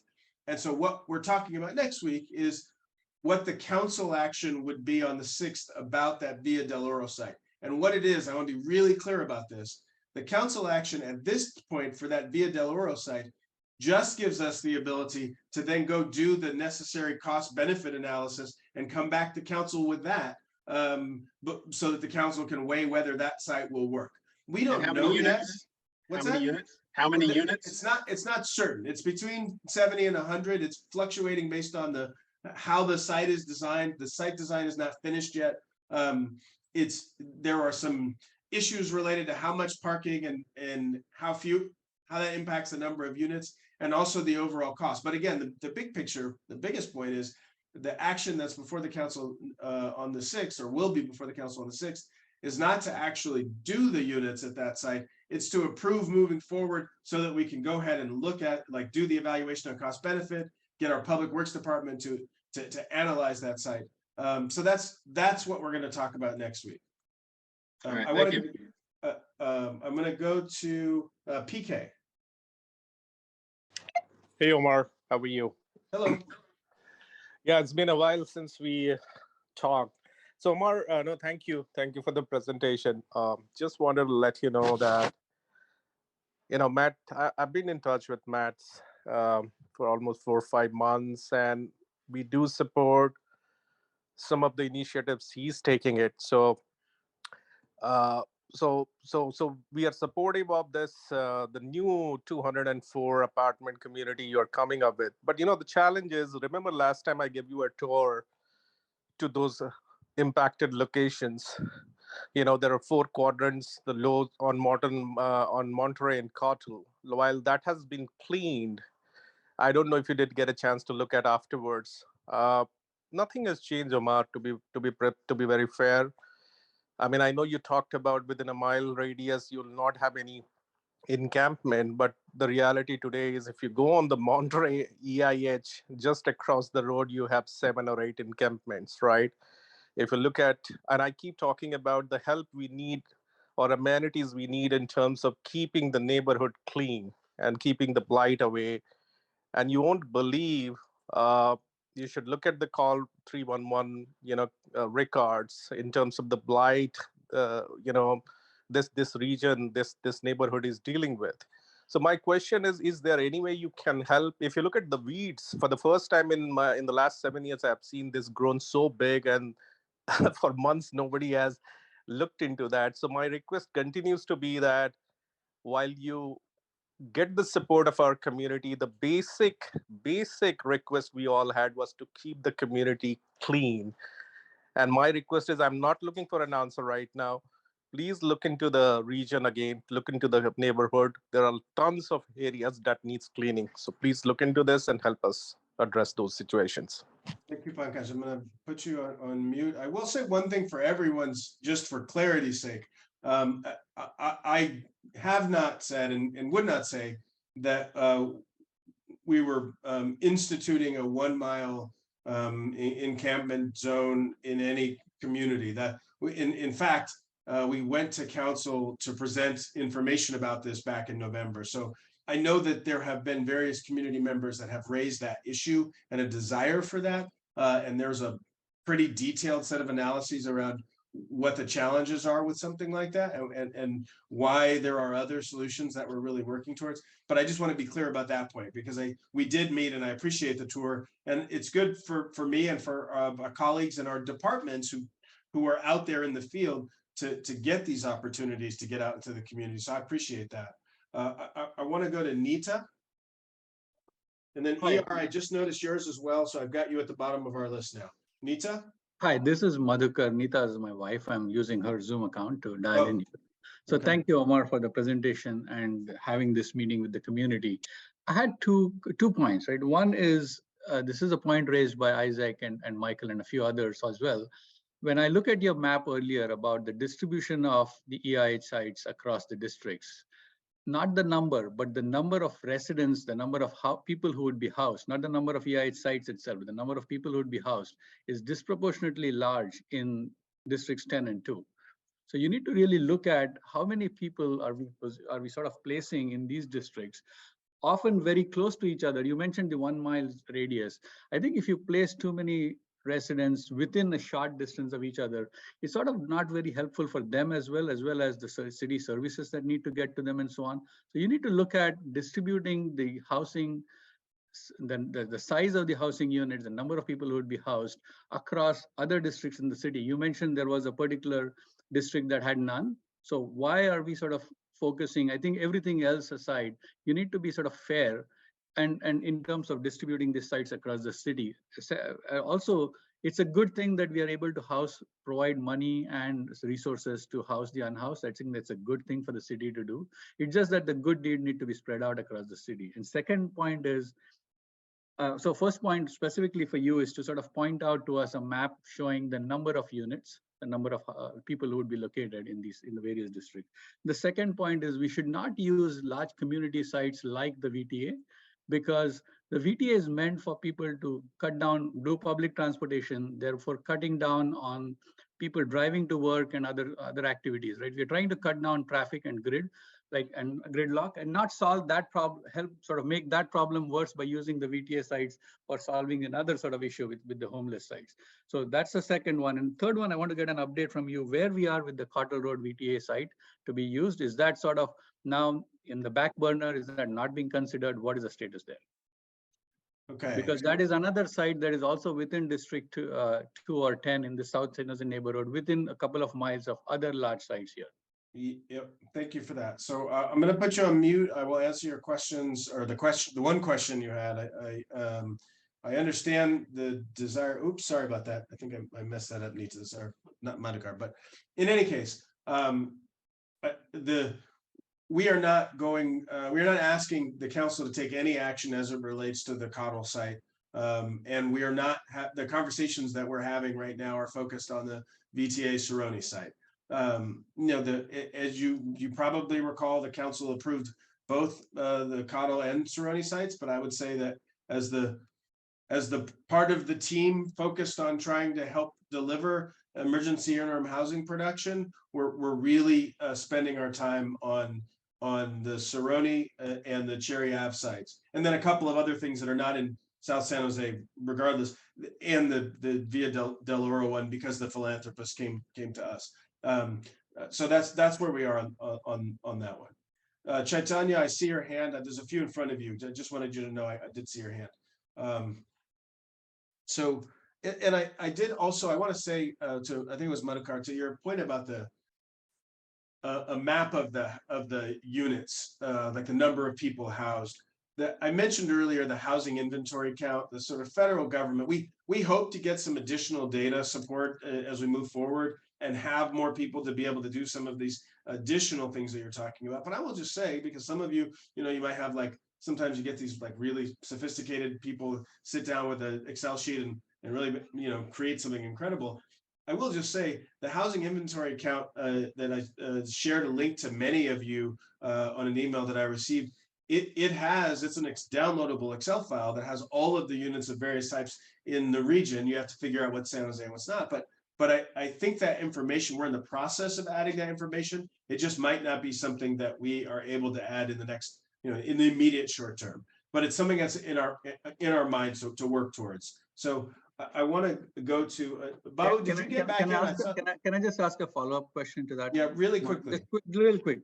So is that a principle to distribute these sites across the city, or is that not a principle? And if so, if that is the principle you're following, then you need to do the homework of getting the data that I just asked for before you implement anything. Yeah, so here's the thing, right? I'll put it to you this way. The data is there. I already provided it once, so I'm more than happy to share it with you. I'll send you the file. The question of whether it's a council policy has directed us to look at all districts. It has directed us to look at all districts, and we are looking at all districts. So that's the answer to that question. For those that still have questions with their hands up, I'll just let you know I'm able to stay a little bit longer because I know some of you have been waiting patiently. I have about 7 more hands here. And then I just saw another one pop in, two more pop in, John and Ravi, so make it 9 more hands. But I'm gonna go to, Babu, did you get back in? Okay, maybe not. Yeah, I'm back. Okay. Thank you. Thank you, Omar, for your time. Like, I know you're on fireside, a lot of questions you have to answer now. And I saw like our mayor, like he gave the all explanation, and our council member, Sergio Jimenez, also he explained. And this afternoon, I saw his memo about the like third interim house, and he's respectfully opposing. I'm community leader. My name is Babu Prasad here in District 2. I'm District 2 Leadership Council Chairman. We are looking in community, and I was in groundbreaking ceremony on second house in District 2 on Bernal and Monterey Highway. Our Mahan, Mayor Mahan was giving the speech, and he stated during the speech, I'm going to request each and every council member, they can open their arm and they can accept this kind of house in their district. So Nita, he just raised the question. One seems like targeting District 10 and District 2 to building the tiny houses. How come not other district, like you guys target? There is also open spaces there. Like when we are walking in district as a community leader, our residents, they're asking why, already there's two, one is building, another is already in operation, and third is already proposed. So why only District 2 and 10 is targeting instead of other one? Second question is, instead of putting tiny houses and building tiny houses for the our homeless brother and sister, I have huge respect for homeless brother and sisters. Instead of that, we can focus on the job creation, give the on-site hands-on training for job, put close by the business complex so they can go and work and they can start reset of their life. So that's my question. I'm respectfully opposing third in government in District 2. Okay. Thank you, Omar. Thank you, Babu. So the answers to your question, one, we're actually not just focused on Districts 2 and 10. The sites we're coming on to the City Council on the 6th, the primary sites are Districts 9 and 4, and then an RV location in District 3. We're also going to ask to continue exploring a philanthropic site for 5 years in District 10. But that's, and then the issue of these alternate backup sites that are these Bernal sites in District 2. So we are looking at other places. We'll continue to look at other places. When we briefed the other council members about this, we said, hey, we still need to find places in your districts. Help us find other property. And frankly, to everybody in this call, if you have relatives or neighbors or you used to live in another part of town and you know of places, and some people have submitted, and we vetted all of the ones that we got in. We do vet the properties that folks submit. And so we'll keep asking and we'll keep working on those other locations. And then I will just say our sites where we can't do instead of housing, do job training, because it's really hard to get to a job when you don't have a roof, right? Like it's just a lot of people do it. Plenty of folks who are currently on the streets also work. But so we can't do either or. What we're going to do is do both. And so we offer connections to jobs and opportunities there. So let me keep going. Baba, I know there's a long list. Folks have been waiting really patiently. I want to go to Wayne. Yeah, hi, can you hear me? Yes, Wayne. Yeah, I wanted to talk to you about what makes a good site. Because, we're worried in this neighborhood because the concentration is too much. I heard that the mayor and Gavin Newsom want to put in they want to house 2,000 people in San Jose. And we're wondering, why are they all doing it here? We were nice enough to do it once, and you guys are adding more and more. I'm worried because there's people that camp next to those sites because they have boyfriends and girlfriends or whatever. There's trash. The next door to that, I put my stuff in a storage place. Now there's rats in there and my stuff is going to get ruined. So we're concerned. I want to know what makes a good site. What is you said we're a backup site. When are you going to make this decision on which, I guess you're going to do it in June 6th. You're going to say Cerrone VTA, we're going to do that, or the other one on by the Bass Pro, you're going to do that. And what about these 2,000 other, people? They're talking about doing some cabins or something around here. I mean, Wayne, so I appreciate that. I'm going to answer your questions. I just also, there's a good handful of folks, so I'm going to answer those. First, I think the mayor may have just misspoke. I think he said 2,000. I think he was just talking about the 200 that we're getting here. I mean, don't get me wrong. We have more than 2,000 people worth of need in our community, but that's not what we're talking about for this one. So that's that answer. And then in terms of a good site, large sites that are larger than an acre and are generally flat and where we have a willing property owner to work with are sites that start the process of being good. There are other factors when you get into it, but those are the really the big ones. And I would say what we're going to do on June 6th, the council already agreed that we could do the VTA Cerrone site. So if we get some movement from folks like from that conversation and we can move forward with that, we're going to do that. And we don't need to ask council for more permission on that one. We just need to get really working, moving on our VTA engagements. And then on the Cherry Avenue site, that's the one, the Bass Pro Shop, that's one we will be asking about on the 6th. And if the council approves that, that one, unlike some of the other ones we talked about, we would get moving, get right in and push. And I think we have a good partner that wants to work together. And so we're really excited about that one as well. So that's the answer as far as that goes. And so more to come, and we'll continue to be available. I want to go to Karen, who's been waiting patiently. Sorry about that. Okay, thanks, Omar, for taking comments and allowing us to ask questions. I think I probably am one of the ones that has a little bit more of a kind of a statement. I mean, you guys know I've been supporting this stuff. I really, really want to continue supporting it. I think it is good for the city overall. However, I am getting really nervous because the way I count, I see a total of 10 sites that are in play within probably a 3 square mile radius. And I don't know when those sites will come online, if they'll come online, but what I've experienced is like what Steven said earlier, I'm concerned that, okay, passing it over right now, once it's on the list, it's going to be on the list because some of them are good sites based on what you just mentioned to Wayne.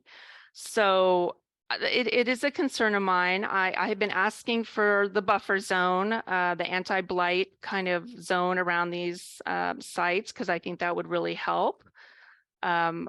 We do have some concerns about the blight around a couple of the sites. Over time, things have started deteriorating. Not the sites themselves, they're pristine. They're beautiful, they're peaceful, but in the surrounding area. And what I keep saying is that I want to be able to stand at the front of one of those sites and look around, and I shouldn't really see any blight. I just really firmly believe that. And my concern is that I'm hearing the conversations are not going well over those budget talks. So now we're, there's 10. I have 10 potential in the future. And I'm not saying they're like heavy in the works, but they are in the works at some level and they're in the immediate area. And so I just would like to understand, what would be the situation, like, okay, so let's say you pass over Bernal and 101. Well, when is it going to come into play again for some other project? I think so, Karen. I'm going to put you on mute. So we still got a bunch more here. I will say, I think the answer to that question is really the exact same one I gave. I think it was Steven that asked. Like, I don't have the authority to say categorically X thing will never happen in the future. That's just, I would be doing, it would not be a fair conversation to have to make that statement. What I can say is there's a finite number of resources and lots of sites that we're trying to look at. There's some districts where we don't have any. Our direction so far from mayor and council has been go to every district. And so we're looking in places where there aren't any now. And this is a backup site, again, only because of the nature of it, the fact that it's state owned and this is a state related small homes initiative. So I can't tell you for sure when something will permanently and forever be ruled out of consideration. So all I can say is where our focus is these Cherry Avenue site, the VTA Cerrone site, and going to try to get some find others in these other parts of the district. The north site on North Berryessa Road that we're looking at for RV safe parking. I'm trying to jot down, Jackie, I did get yours earlier, and then I see Julie or Deborah and Julie, Deborah T and Julie, but let me just go, the next on my list is Elvira. Hi, Omar, how are you? Hello. Hey, I was wondering, how long do the residents get to stay at the EIH? Do they get to stay indefinitely until they are moved to, I guess you want to call it permanent supportive housing? Because I was told that some people don't find that permanent housing and are getting booted out. And the second part of my question is, what is the city doing to obtain more permanent supportive housing or permanent housing? Because if we keep building these EIHs, this is the first step. But if there's no part two, then what's going on with that? Yeah. Okay. Thanks for that, Elvira. So there's sort of two answers on the how long can people stay. It's a pretty wide range. I think the goal is to try to get people transitioned by a year, but it's a goal. And some people move out a couple months in, and some people are there longer than a year. But I mean, one of the things that happened is our housing department worked with the San Francisco Foundation, who funded a study that's going to be provided to council. It's actually online in a few places right now, to figure out what are the things that the people who are successfully using or participants at these sites, what do they need? What changes do we need to make? What's working, what's not?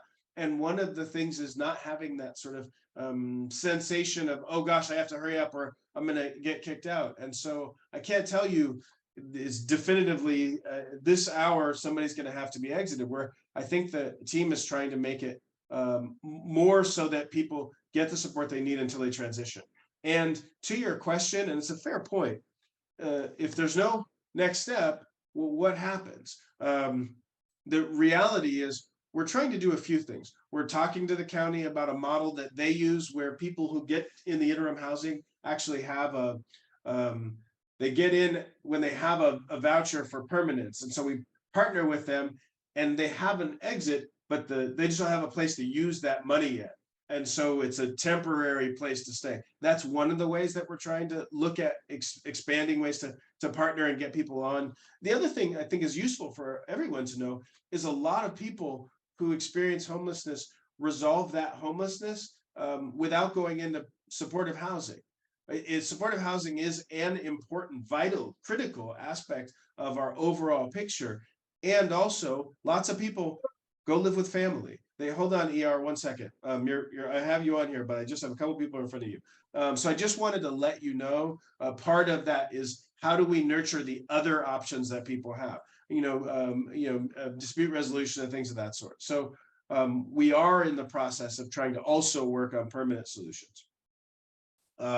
Gina. Okay, but they're not getting, are they, once they go into the EIH, is there any chance that they would be back on the street again if they didn't find permanent housing before their time is, in air quotes, time is up? Yeah, so or do they get to stay there indefinitely? Because I don't think, I've heard that some of them get back out on the street because housing wasn't found for them. And I don't think that's fair. Yeah, I understand that point. And what I would say is this, like the current models don't have a hard and fast, you have to get out date.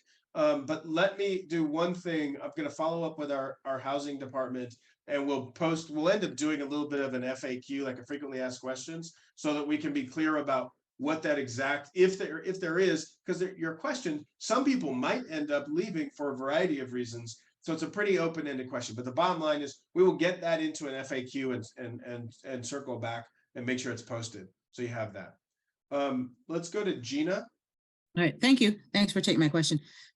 My question may resonate off of something a couple other folks said, but I think the most simply put is what fraction of the folks who are staying at the Monterey Bernal EIH or the Rue Ferrari EIH actually were on the street in this area? Because if you could convince us that putting another EIH here would take more people off the street in our local neighborhood, I think people might be for it. But it doesn't seem like that's the case. It seems as if more than anything, I would say there are more homeless that we see here. And in fact, driving from, Santa Teresa down Bernal to 101 and to go to what used to be one of my favorite places, the Coyote Creek Trail, you see so many homeless on the way. It doesn't seem like there's any reduction in the local area. So Gina, I'm going to answer that pretty quickly. As we've got a number of folks. Herb, I saw your hand as well. It's the short version. You may have seen the PowerPoint deck, which will be added. Even with all of the work that we're doing, the number of people who are experiencing homelessness is growing faster than the number of people who can get housed into housing, not just temporary or interim, but into housing. So part of what you're seeing, part of that sensation of like, wait, why is it increasing? It's increasing because the rate of inflow is still higher than the rate of outflow. So as to the other question, because the city of San Jose has control over the interim housing supply, the people who are going in the interim housing are coming from within the city of San Jose. And so that is part of that answer. There is also currently a neighborhood preference. So the first place that we look is around the places where they're being created. It doesn't get, so your questions are sort of asking related things, but I want to just share that. The other thing that's just useful to know is even though we have that neighborhood preference, like I said to Elvira's question a minute ago, we are also exploring a scenario that doesn't have a neighborhood preference, but the benefit is everybody that goes in has a permanent solution when they go inside. So there's some trade-offs, but even those 84% of the people, 80-something% of the people are from San Jose. So are affiliated with San Jose. So I understand that they're from San Jose, but I guess my question is, these two sites down here, South San Jose, District 210, what fraction of the people in those sites came from District 2? You know what? I will have to check with our staff. I don't know if we keep it that granularly. I know they get first option is the people who are nearby, but I couldn't tell you as to the sites in South San Jose right now what that looks like. So I'll make a note of that, and we'll add that as an FAQ if we have the information. We may not collect it in that way. So thanks for that. Thank you. Okay, I'm going to go to ER. And while ER is coming off mute, Sudha, I know we don't have. Okay. Hello. Sorry, ER. One quick second. Sudha, we have till 7:30 on this. Yes, that's correct, Omar. Just wanted to check. Sorry. So if we run out of time, I'm going to keep going. But if we run out of time, I will make more time to figure out how to make sure everyone else who remains can get their questions answered. So the interpreters are here till 7:45. Okay, good to know. Chaitanya. Hello? Oh, sorry, ER. Oh, my apologies. My apologies. Sorry about that. Okay, my name's Elizabeth, and I'm new to this conversation, and it's my first web meeting that I've been in. And I've been from the beginning, seeing all the maps and hearing all the proposed projects and like that. And I have to say, it's very obvious that certain districts of the city are not doing their fair share in accepting or housing projects in their areas. I know for a fact that my district in West San Jose is not. And you can also see clearly in all of those illustrations that you gave us that Berryessa, Evergreen, and Almaden Valley are also not doing their fair share in housing, in hosting these projects and the supportive housing. So with 10 city districts, and so far you mentioned something about there were 6 of these supported housing projects that have been up already. Is that correct? 6, you said? Yeah, there are 6 That, that are. and with my simple math, that means that the next 4 of these supported housing projects should be in one of those districts that are not stepping up on their part. I think that size matters too, because if you look at what's there and you add up the number of housing units instead of the number of housing projects, it's obvious that some regions are clearly carrying much more than their fair share in terms of the number of units that are in their district.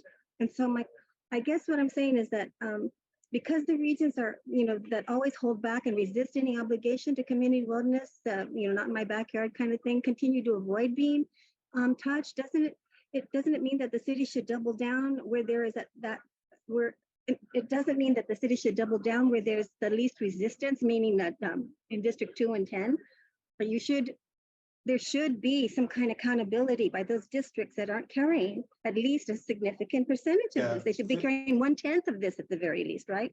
Elizabeth, I hear you. I've got your comment. I will say, like, to that point, part of the places we're going to the council on June 6th are not in District 2 and District 10, right? Like, so the site there's a large RV site proposed for District 3 on the border of District 4. We're trying to do the site at VTA Cerrone, which is in District 4. We're going to council on the 6th for a site in District 9. We continue if there are sites in the district where you live in West San Jose, please send them our way. I want to be really clear about one thing for everybody that's here. It is not opposition that drives where I've been, or we as city staff have been directed to go, opposition or lack thereof. It's the need. Our direction is all council districts, and so we are continuing to look at all council districts. But also, I wouldn't be doing we would not be doing appropriate work to say, well, while one conversation is taking longer, we should not do anything in any other area because of that. The piece that we're talking about here is a backup site in District 2 because it was owned by the state, and it's a state-sponsored program. So it created an opportunity, but we are continuing to push. And as you heard from your council member, he is continuing to push to get us in a position to have the Cerrone site and the Cherry Avenue site. And so, Elizabeth, I hear your point. I just want to be really clear. We are continuing to look in other districts across the city. I'm going to go to, Herb, you're going to be the last one. We're not there yet, but Chaitanya.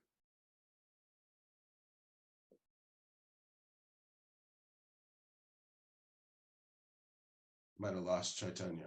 I don't see him in the guest list. Okay, let's go to, I think it's John. Hey, Omar, how you doing? Thank you for putting this call together. Earlier in your presentation, you talked about calls for service around these sites, and you mentioned calls for service for the police department went down. Or stayed the same, right? However, you failed to mention calls for service for the fire department. And if you were to monitor the call log for, let's say, Station 27, which is located at Bernal and San Ignacio, you will notice that their calls for service for medical calls have increased dramatically. Station 27 is responsible for the Drug and Alcohol Rehab Center on Malik Road, the San Jose Behavioral Center on Silicon Valley Boulevard, the Muriel Wright facility above Santa Teresa Park, as well as Rue Ferrari and Monterey and Bernal. So by adding more EIH sites, you are just saturating Station 27 with medical calls. And you talk to any first responder, they're going to tell you that response time is critical. That response time to a medical call is a matter of life and death.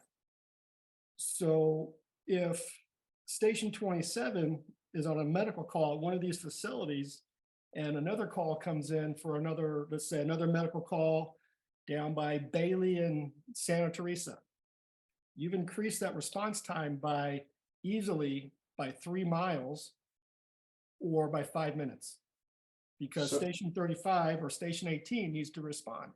And so John, I want to make sure if you have a question, I do have a couple things to say, but I want to make sure, is there a question that you wanted to pose or just share that? Yeah, my question is, I want to make sure that response time and public safety is being thought of, and is it being discussed when you meet with your staff?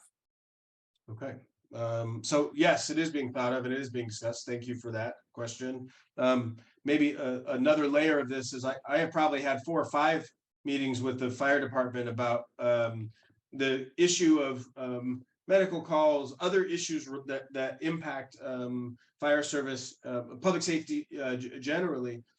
I think the thing that I would mention is that, not specific to what we're talking about in this exact moment, but as it relates to those medical calls, one of the things that same San Francisco Foundation study that I mentioned lifted up, and we're trying to work with the county with, and potentially federally qualified health centers and some health plans, is around providing preventive health, more preventive health support at the interim housing, because those calls, when you burrow into them a little bit, what you find is that some of them, many of them, could be prevented with supplementing other types of service. And so I since your question is, are we having conversations about discussing, evaluating how to make sure to protect fire response times, I would tell you, I've had that conversation directly with the senior leadership in the fire department, and they take it very seriously, that obligation, and making sure that they have the resources to do it. So yes, we are not only talking about it, but frankly, looking for proactive ways to bring that down a bit. I'm going to go to Ravi. Hey, thanks, Omar, for the opportunity. I have a bunch of questions. I'll probably list them out and maybe you can answer them later or add an FAQ. One is, I do understand that, hey, we have a state-owned land here, but does the city also look at providing? So I think many people have asked this before, like, if we house so many people close together, are we able to provide them the next immediate step of providing services, providing them, helping with jobs? People who come from North San Jose might not be accustomed to this area. So that's one. Second is, hey, while we are looking at multiple solutions and we are not seeing volunteers from other districts, if it's as simple as passing a policy that, hey, whichever district houses this EIH will get the preferential treatment, that is, all the homeless people in that district will be home first. If there are any additional, then only we'll look at the other districts. That would encourage every district to, like, hey, come build a site in my place so that we can house the homeless. And that's a better way to get more volunteering, rather than, hey, I asked all 10, I couldn't find, district 2 and district 10, you have to bear majority of the projects because, hey, we own a state land here. Like, we have, so these solutions will come from policy, right? It'll come from.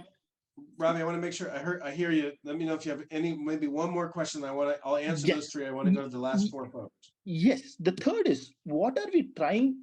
What are the steps we are taking for the step 1, which is basically stopping people from going homeless? Because the biggest problem today is the crime rates have gone up. In my community, there have been vehicle thefts. Every other day, there are car break-in. These are the reasons why people become homeless. So what shouldn't city be investing more in stopping that growth? I know you have talked about, hey, no matter how much we house, the homeless population keeps increasing.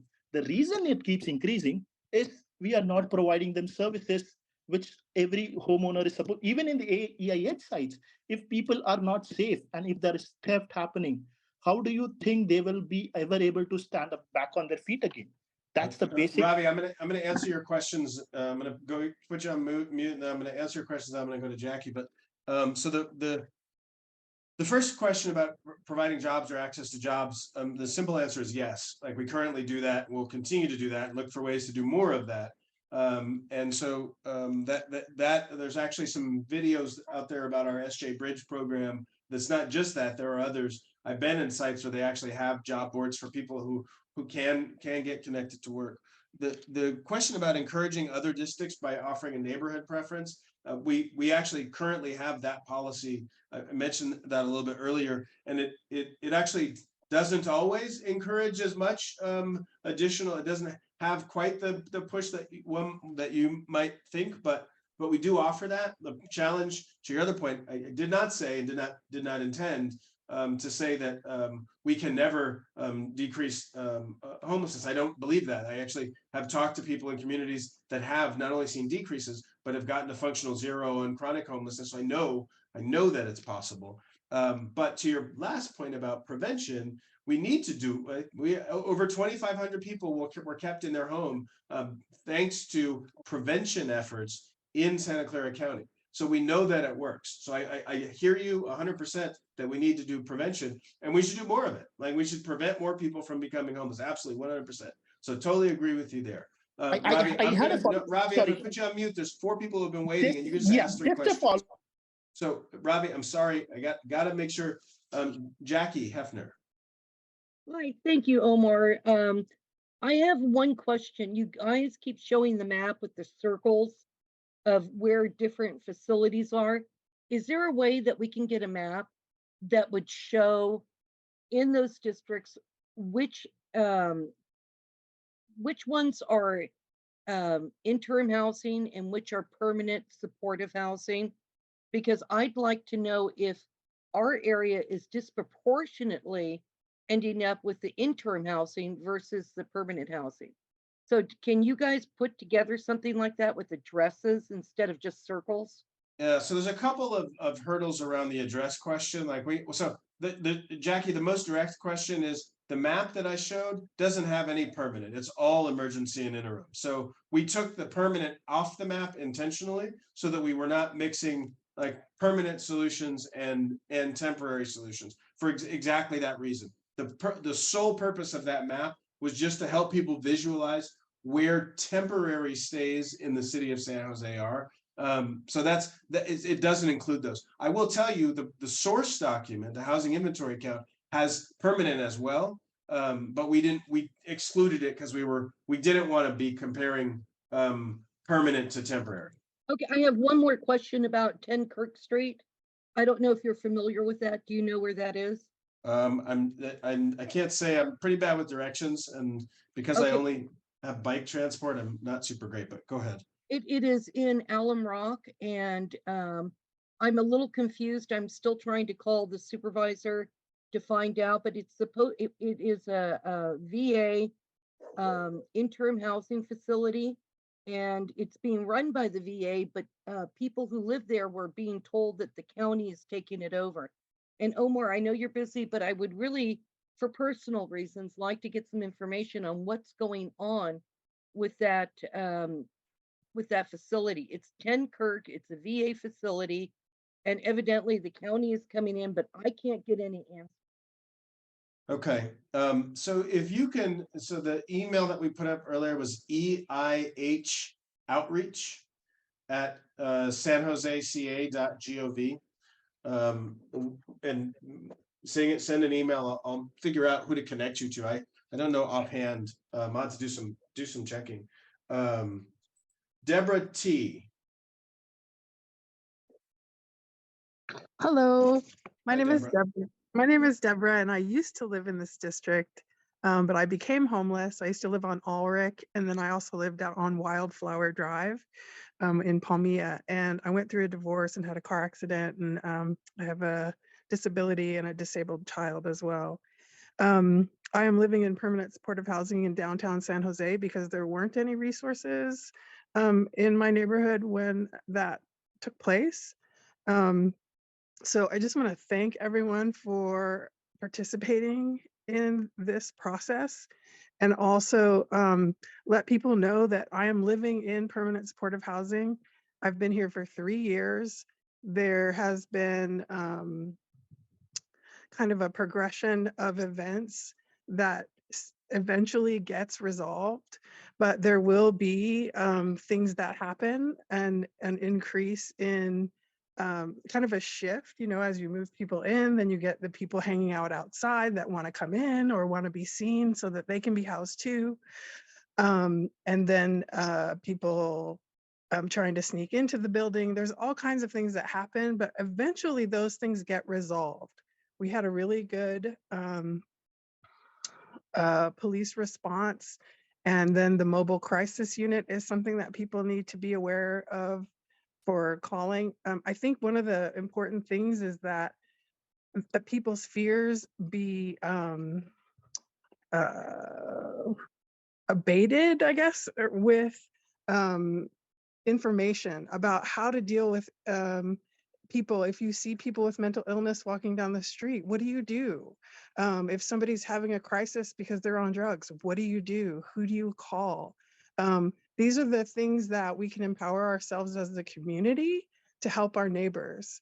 And it totally can be done. I have been through what I think is the worst case scenario in that I was being stalked by someone with schizophrenia, and the police and the court system helped me through that. It's really important that we have staff that are well trained, and also that they are kind and dignified and respectful in the way that they treat people, because they're human beings and they're going to treat you exactly the way that you're treating them. And my question is, sorry, go ahead. I was going to ask if you had a question. So my question is, I'm hearing things about people being forced into these concentrated communities, and I'd like to know for sure, is that really going to happen, where people are going to be forced to live in these places? And what kind of rights are they going to have when they're there? Are they under a lease? Are they under a contract?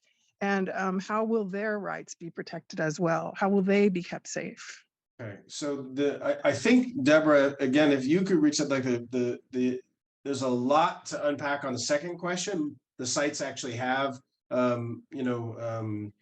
the service providers are sort of required to provide folks with a sense of what rights do they have while they're there, how do they deal with issues that come up. There's a whole, that's its own separate sort of additional conversation. I will say to your first question, I literally have never, I work for the city of San Jose. I work closely with the housing department who oversees the implementation of these programs. I've literally never heard one person from the housing department ever say anything like people are going to be forced to go into an emergency interim housing unit. Like that, it's, I don't know. It's not a thing that I can imagine being allowed. I'll say that.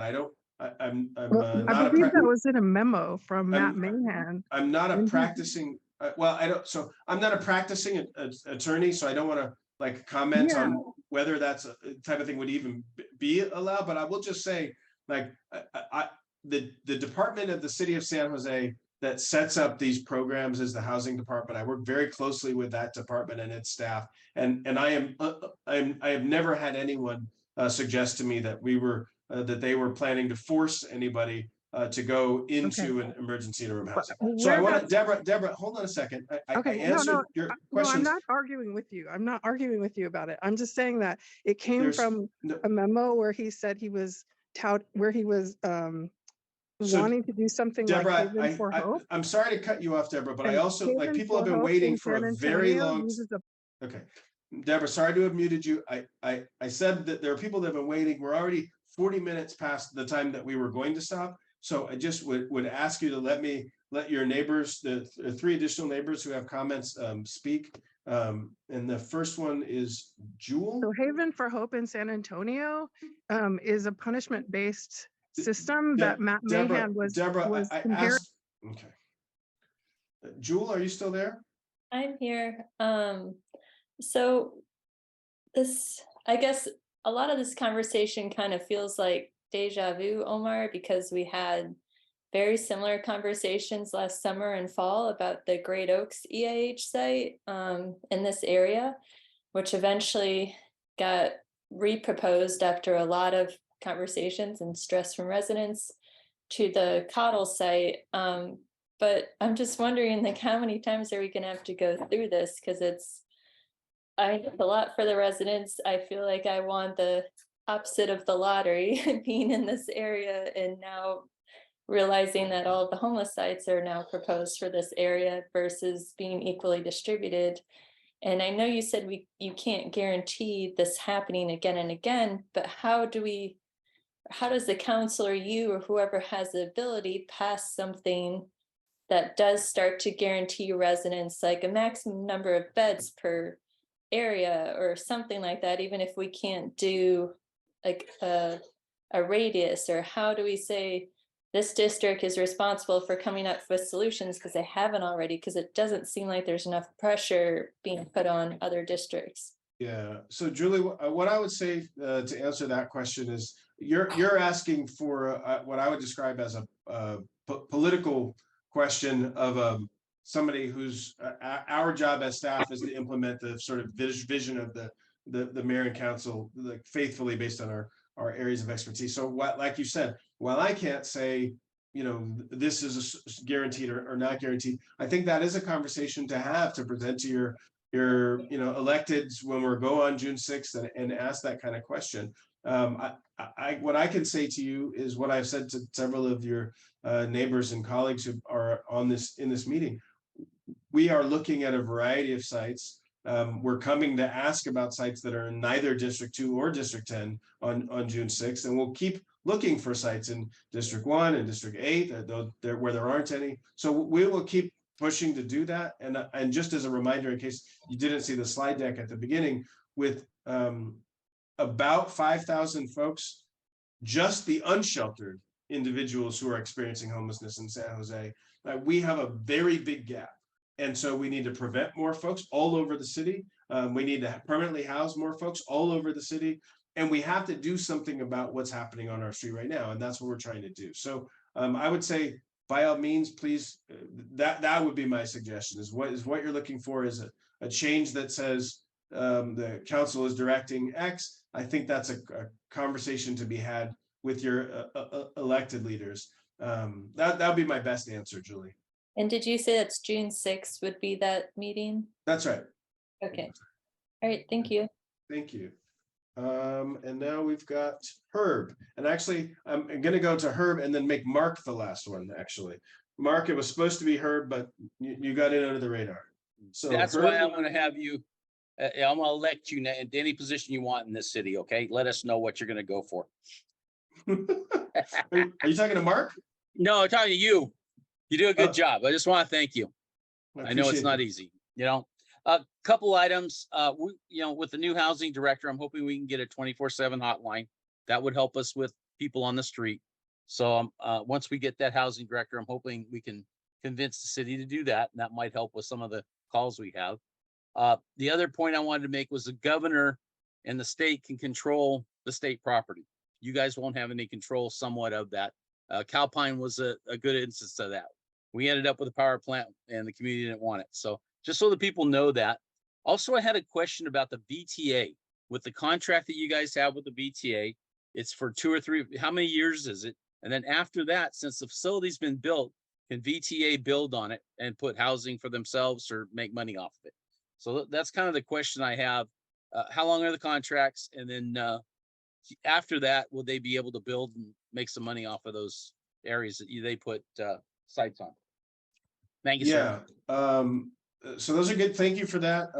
I have the position I want in the city. I work with really committed, passionate people. I appreciate that very much. But I get to do the work that we're doing right now, even 12 hours in. Like, this is a blessing, to be honest with you. Like, that this is my job. So I appreciate the thank you, but just know I'm doing what I feel called to do. I would say this, and I think it's a really good point that for everybody, I think, to be aware. You mentioned an after hours hotline, and an after hours hotline is really functionally only so good as after hours resources. And so as you're thinking about that, and as the community is sort of dealing like, well, what happens? My previous job, I was down in San Diego County, and it was actually a sheriff's department who said, we need not only after hours phone calls, we need support for after hours places where people are allowed to go at like 2 in the morning or 4 in the morning or whatever. Because what they said to me was, look, our only options are the hospital and jail.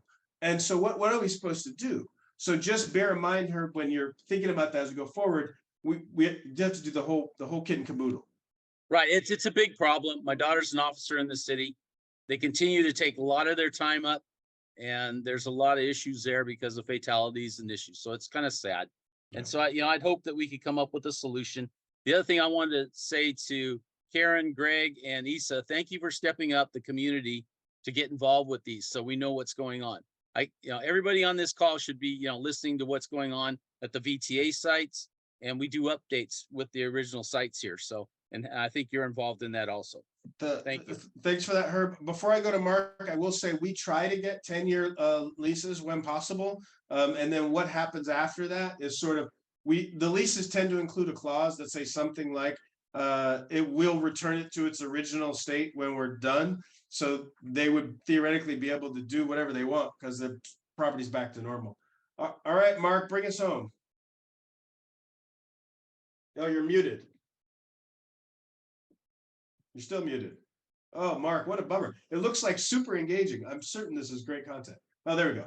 You got me? All right, sorry Yes. about that. I appreciate you taking my question. I'll try and make it short. It's a tough question. But the concern is that I am a supporter of interim housing and taking care of the residents, the long-term residents here in the county, as far as this program.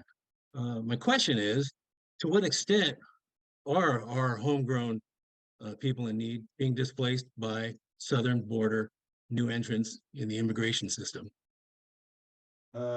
So it's a good question. And the honest answer is I don't know. I think it's something with some of the changes in the rules and things that we might need to explore a little bit more. I'm going to circle back with our housing department staff. I don't know. There are certain questions when certain types of housing, you have to, you may have to ask certain different questions depending on what it is based on the funding source. I don't know, as we're sitting here right now, what the truth is, like what we have to ask and don't ask, and what we choose to ask for folks that are going into our interim housing. So I'll check on that, and we'll make sure to post something about that with our FAQs. So it's a good question, Mark. I apologize, I just don't have the answer handy. Thank you and good night. Yeah. Thank you, everybody, for coming in. This recording will go up on the website in the next some days. There's a lot of work going on, and the presentation slides, so you can share it with other colleagues. The website address again, or email, is eihoutreach@sanjoseca.gov. In case anybody has follow-ups that they didn't quite get answered, we'll do our best. Your patience is appreciated. And thank you all very much for coming out and voicing your opinions about this. Have a good night, everybody. Thank you. Thank you. Have a good night. Thank you, Omar, for your patience. You did it. Really good job. Recording stopped. Thanks, Babu. Appreciate that. Thank you. The recording has stopped, Omar. Okay.